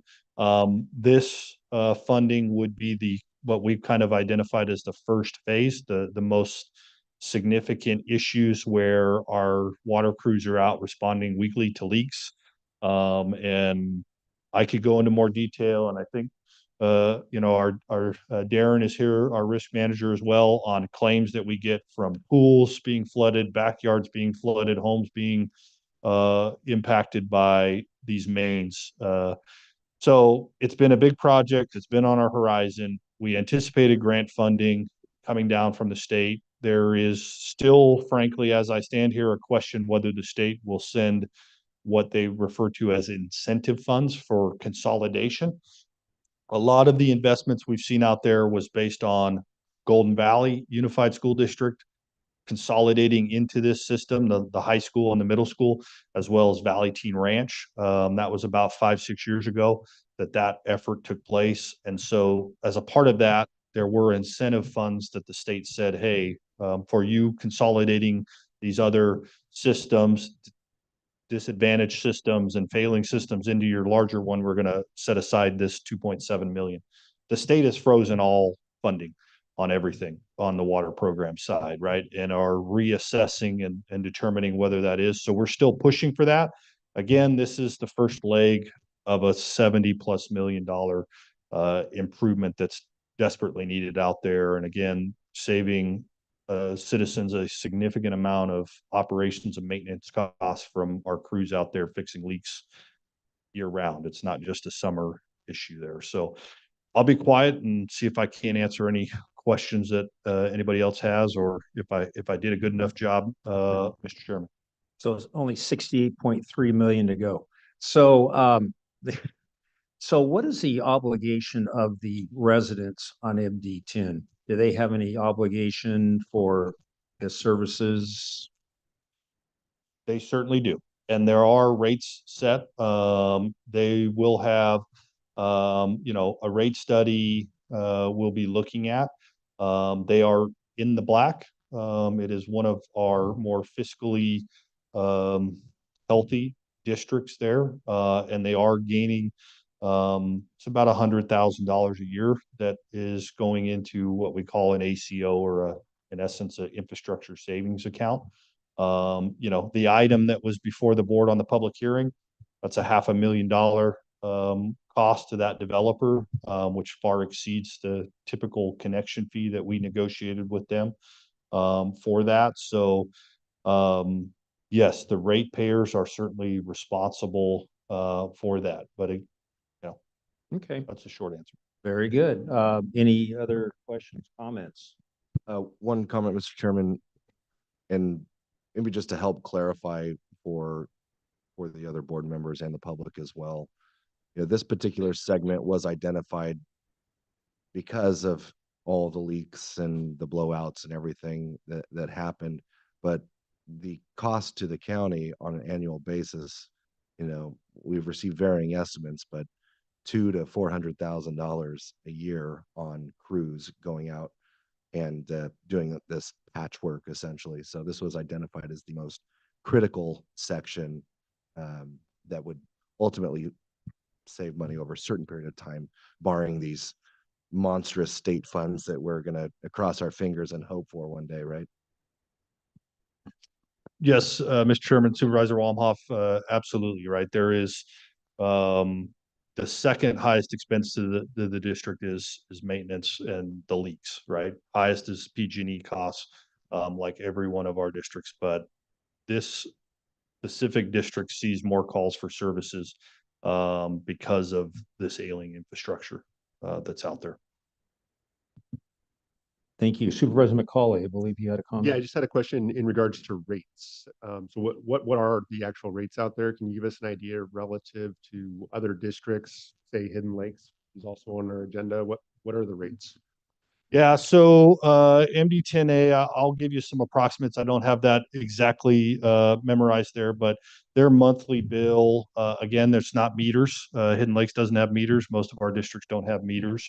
It's in the 60 to $70 a month charge. Hidden Lakes is also, you know, in a similar instance, and we've looked at what rates would look at to specifically on the Hidden Lake side, right? Improve that district to get it to where we don't have a moratorium, right? Hidden Lakes has had a moratorium since 2009 against any construction out there due to a lack of water, and it raises that into the hundreds of dollars a month on a monthly bill. So to fund this, have a ratepayer solely funded, a $72 million project is going to, I'll venture a guess that it's a 500 to 600% increase in that monthly cost to see that debt financed over that time. So again, we're trying to stretch the dollar the best we can and save our citizens the most we can.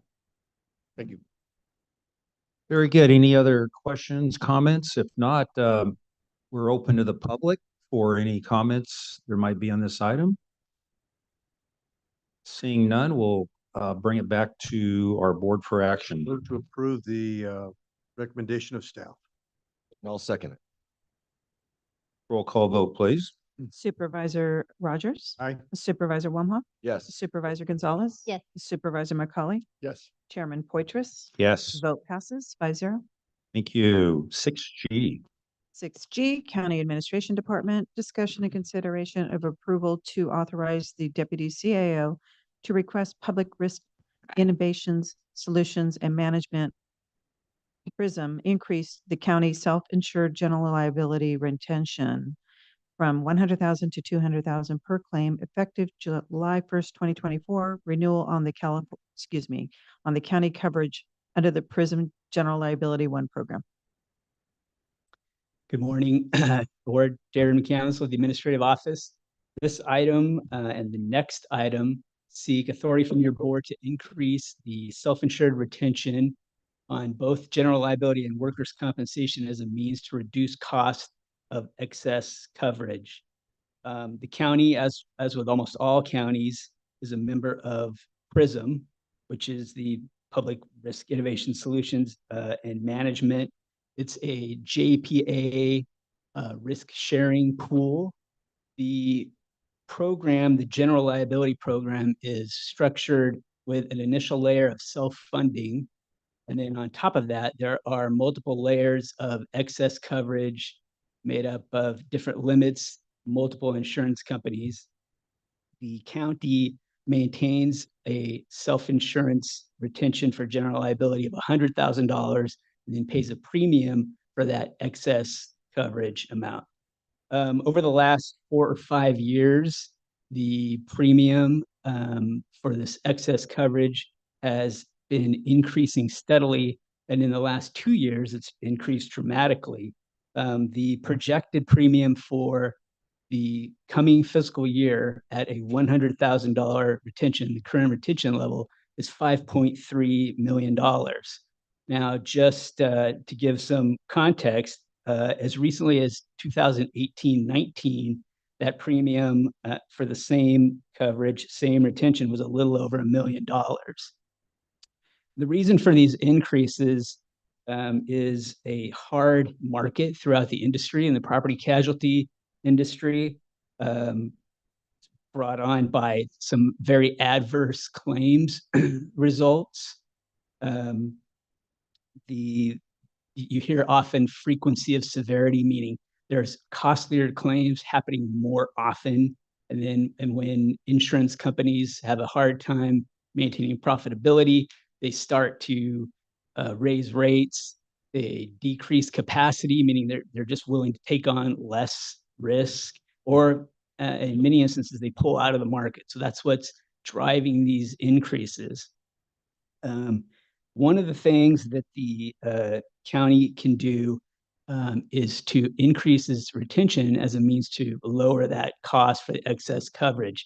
It would be similar to maintaining a higher deductible on your auto insurance. So the more risk you're willing to take, the less premium you pay. So staff is recommending on general liability that we move from a $100,000 retention to a $200,000 retention. The resulting reduction in premium would be from the 5.3 currently estimated at 100,000 to 4.6 at the $200,000 retention. And I'm available for questions. Very good. Thank you very much. Unfortunately, insurance is skyrocketing all across the board. Speaking of insurance, Supervisor. Yeah, Okay, I'm assuming you did an analysis of the cost over the last 5 years, just to determine what we've actually paid out and retention. I'm assuming that, anyway. Yeah. But yeah, over the last 5 years, the general liability premium has gone from I didn't see that. a little over $1 million, just about 1.1 million. It increased steadily as I mentioned earlier, to 2022, 2023. But in the last 2 years, it's gone up it was nearly 3 in 22, 23, and now it's 5.3 estimated. We don't know the actual premium until the program renews July 1. So they're fine tuning premium amounts right up until renewal. So the 5.3 is an estimate, but it's their last estimate that they provide. So it's pretty close. Not just the premiums themselves, but our actual outlay concerning. Well, I can tell you that in the last 10 years, we've had about 300 general liability claims. 16 of those have gone over the $100,000 retention mark. The total amount of those that go over or those that went over during that period of time was just under $8 million. So the county gets everything reimbursed through the excess coverage above that $100,000 per claim. So the reimbursed amount on those 16 claims that went over in the last 10 years was a little over 6 million, 6.2. Now, of those 16 claims, 9 of those would have gone over a $200,000 retention. But did pay. It does, and there is a diminishing return when your premium will go down, but you're taking on more funding, so you have to fund a little bit more. Right. We had the actuaries run an analysis at the higher retention level, and it holds up. So, so the $6 or $7 million in premium reduction probably nets to about a $400,000 net savings when you factor the fact that you're going to have to fund more. Right. Appreciate the analysis. Thank you. Thank you. Yeah, my only question is thank you, Chair, if we've had an opportunity to shop with other, and I think you mentioned that most jurisdictions or municipalities are using Prism, but are there any other options? I mean, when you look at your analysis you put in here, which I do appreciate the details, you know, we've got $6 million mean going to $8 million, which is a threefold increase, but our premiums are at a fivefold increase. So it just, I don't know. I'm always looking to see where we can save some money and right. Have we shopped or? Yeah, there are comparisons. Those comparisons are provided by Prism, so take that with a grain of salt. But generally, they see about a 25 to 30% cost savings when you go pooled coverage as opposed to standalone coverage. A lot of that is just economies of scale. They buy insurance at such a volume that it's just law of large numbers, spreads the cost over so many members that it's generally accepted that despite the fact that the premiums have gone up. No, I understand that, but I mean, if we've got people in our risk pool that are having an inordinate amount of claims, like, you know, say we've got a ton of claims in Fresno, you know, we've got to pay for that here in Madera, right? Right. We pay a allocated share based on our share of the claims costs. So in 22-23, the cost of the total program was $182 million.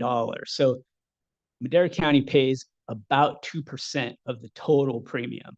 So we could look at other avenues. I don't know that there are other avenues. There's certainly not an off-the-shelf conventional insurance product to cover a public entity with just the varied amount of risk and exposure that's involved.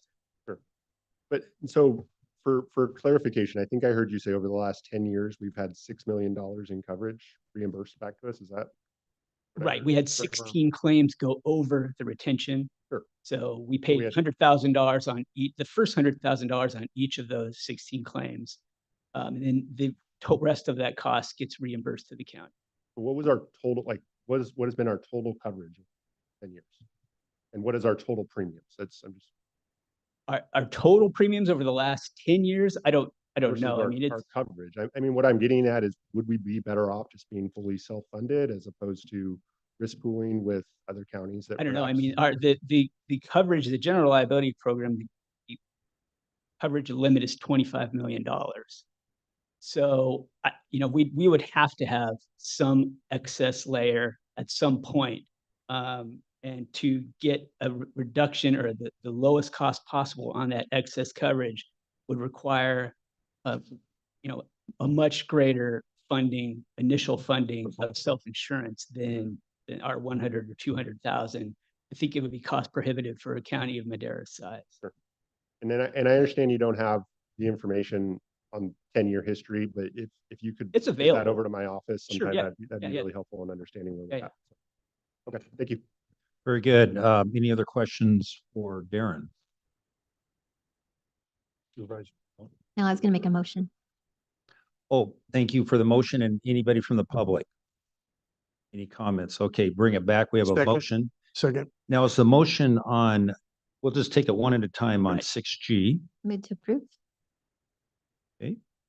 And roll call vote, please. Supervisor Gonzalez? Yes. Supervisor Rogers? Yes. Supervisor Wamhaugh? Yes. Supervisor McCauley? Yes. Chairman Poitras? Yes, Vote passes 5-0. very good. And we'll move to 6H, which was co-presented. So we'll Move to approve? Second. roll call vote, please. If I could point out just a couple of differences with the two items. Everything is the same, program structure is the same. The current retention for workers' comp is 125,000, so the recommendation would be to move to 250.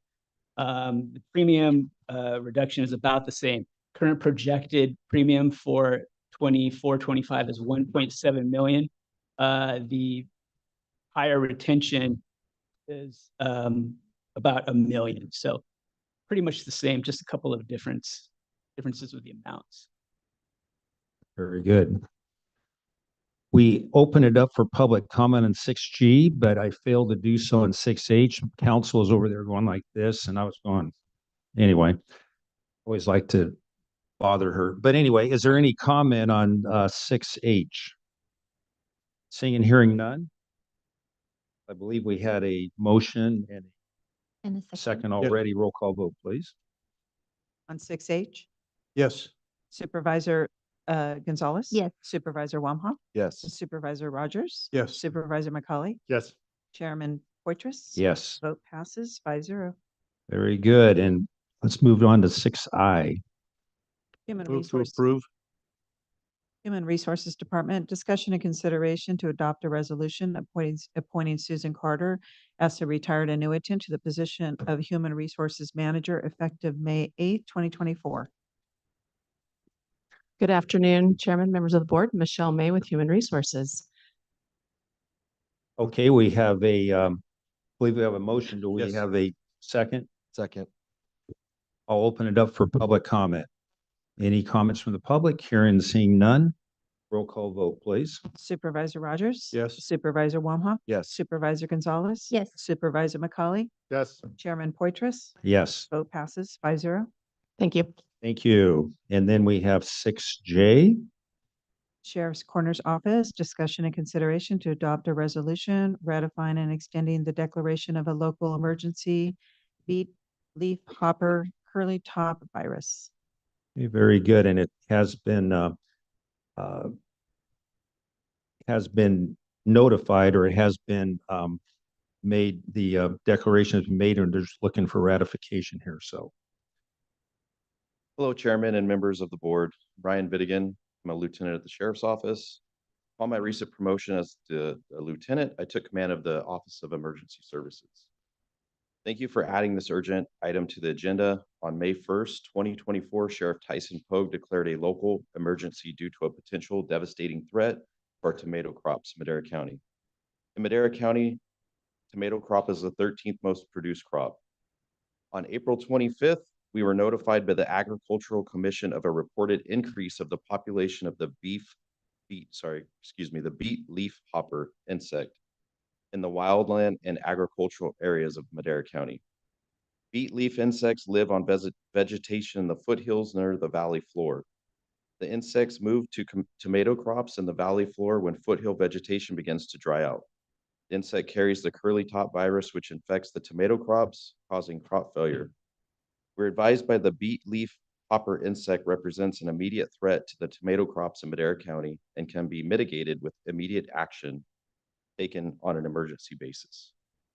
Surrounding counties have already seen an increase of the beet leaf hoppers, and they have declared local emergencies also, which will help combat the invasive insect.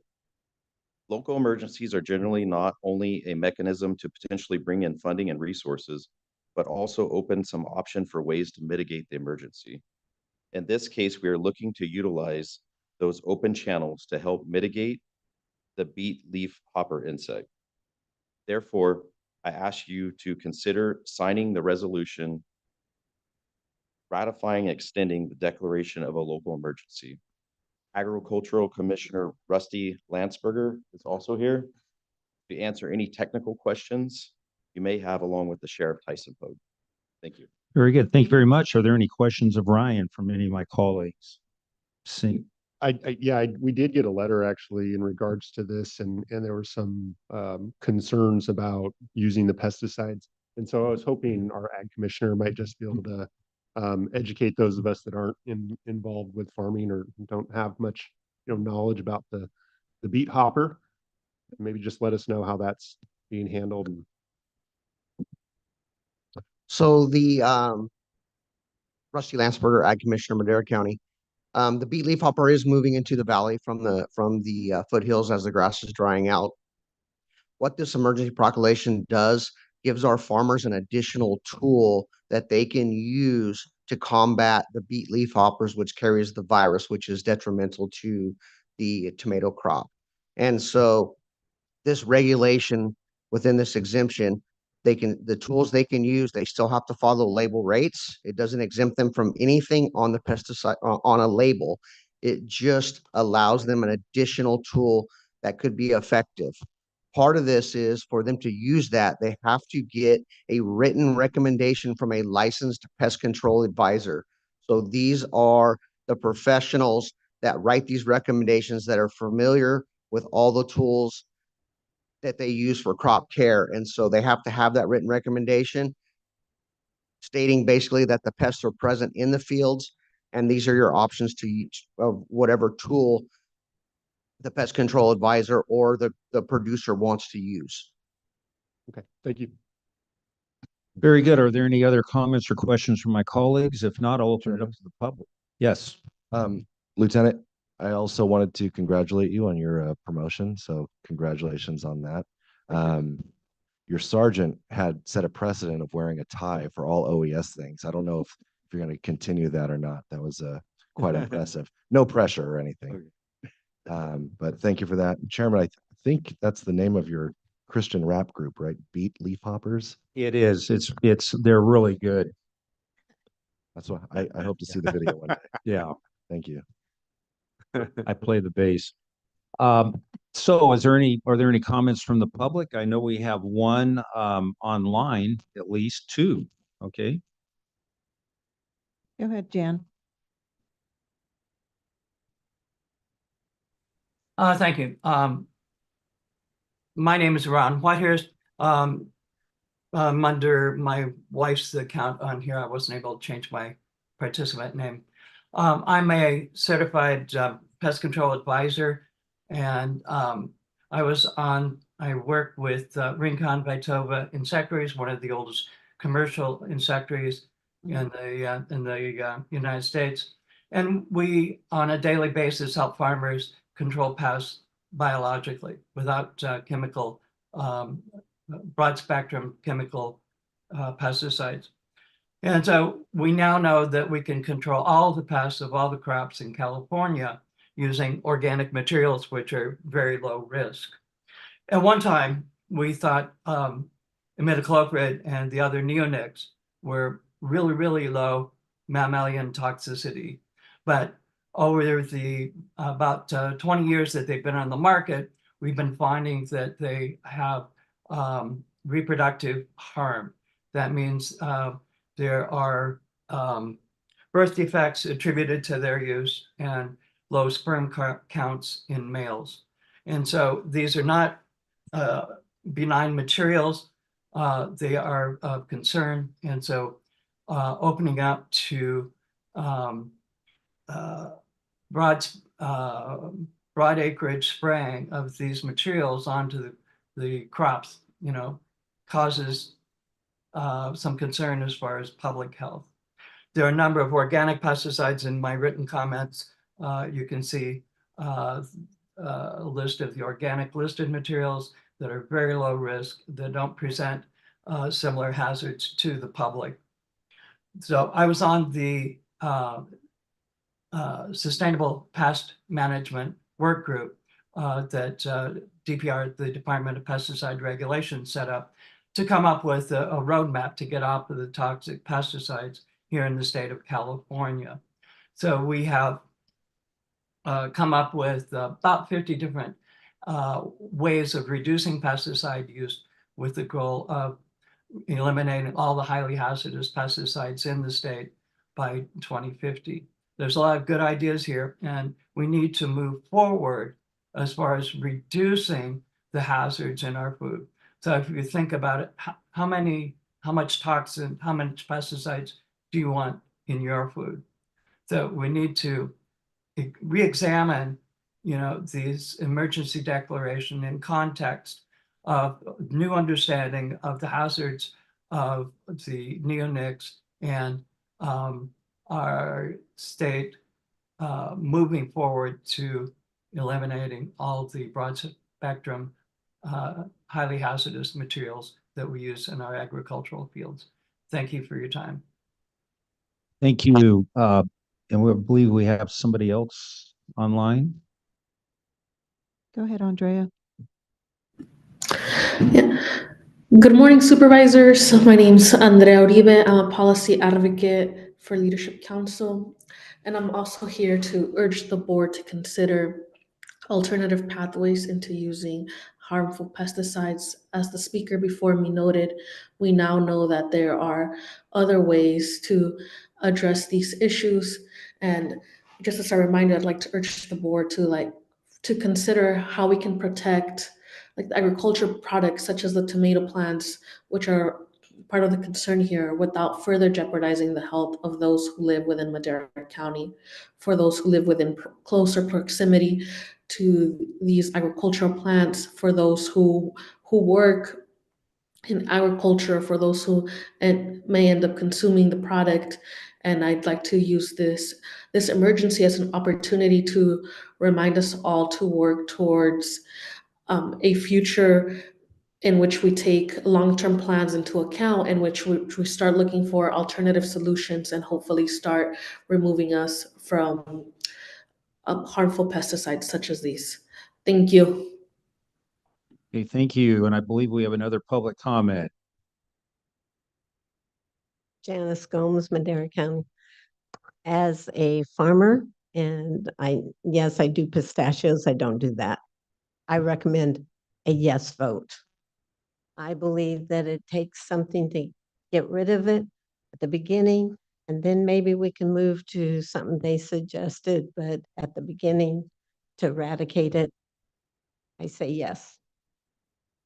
All right, very good. Any other public comment? If not, I'll bring it back to the board for action. Move to approve. Chairman, Yes. excuse me. I just wanted to make a comment about the letter that was received from Ron Whitehurst. It was received to our office and it will be added to the record. Okay, very good. We have a motion. Second. We have a motion and a second. Roll call vote, please. Supervisor Rogers? Yes. Supervisor McCauley? Yes. Supervisor Wamhaugh? Yes. Supervisor Gonzalez? Chairman Poitras? Yes. Vote passes 5-0. Very good. Thank you. Number 8 is pending legislation, and I don't believe we have any. We'll have a letter that I will need the chairman to sign. It's a letter that was forwarded from probation on opposition of an item that actually goes to a hearing on Monday, May 13th. So we'll put it on the May 14th agenda for ratification. Very good. Thank you. Thank you. Move on to supervisor and staff reports. I'll start to my right, Supervisor Wamhoff. Great, thank you.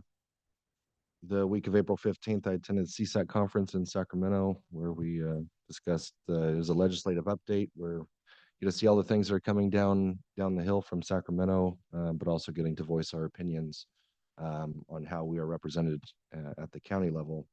Had a coffee and conversations on April 30th at the Ranchos Library, as well attended, and I wanted to thank all the folks that showed up to that, including our sheriff, DA Sally Moreno, the Golden Valley Unified Superintendent Kevin Hatch, and several others.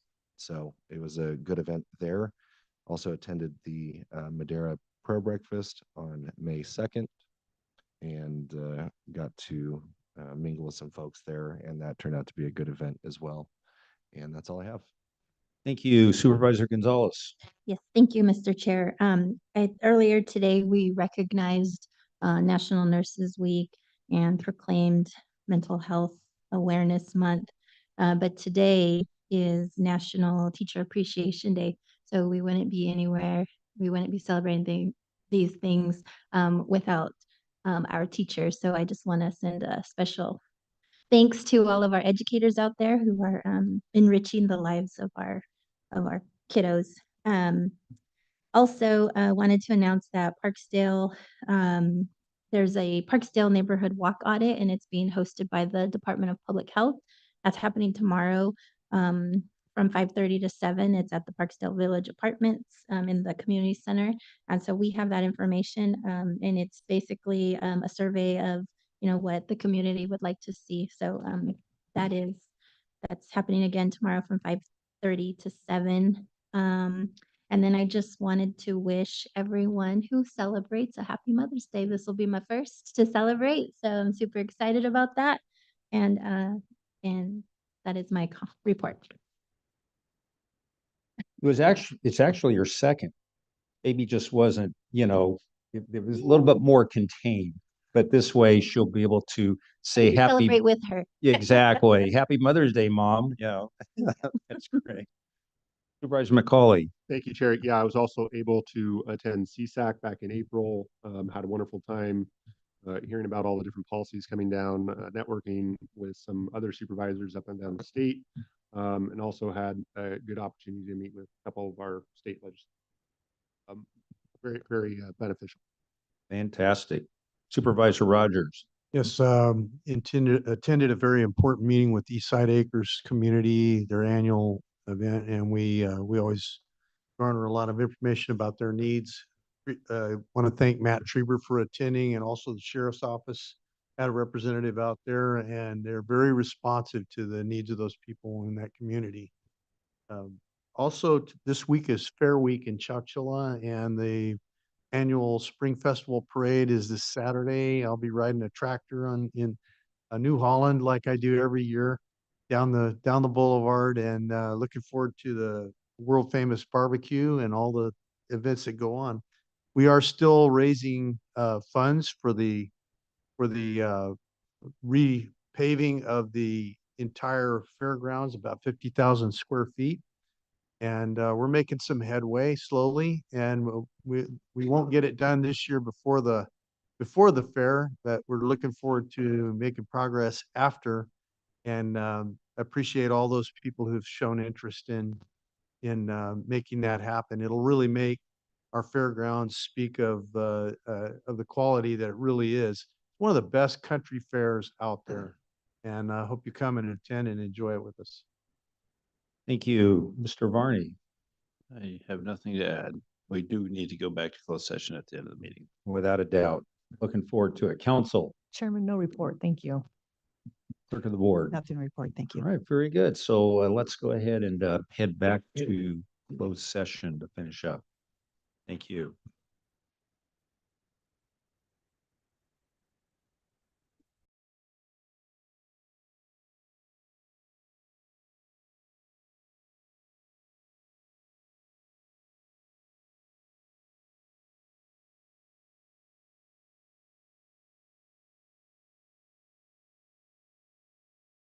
to go back to continue labor negotiations, discussions, and during your second closed session, there is no reportable action.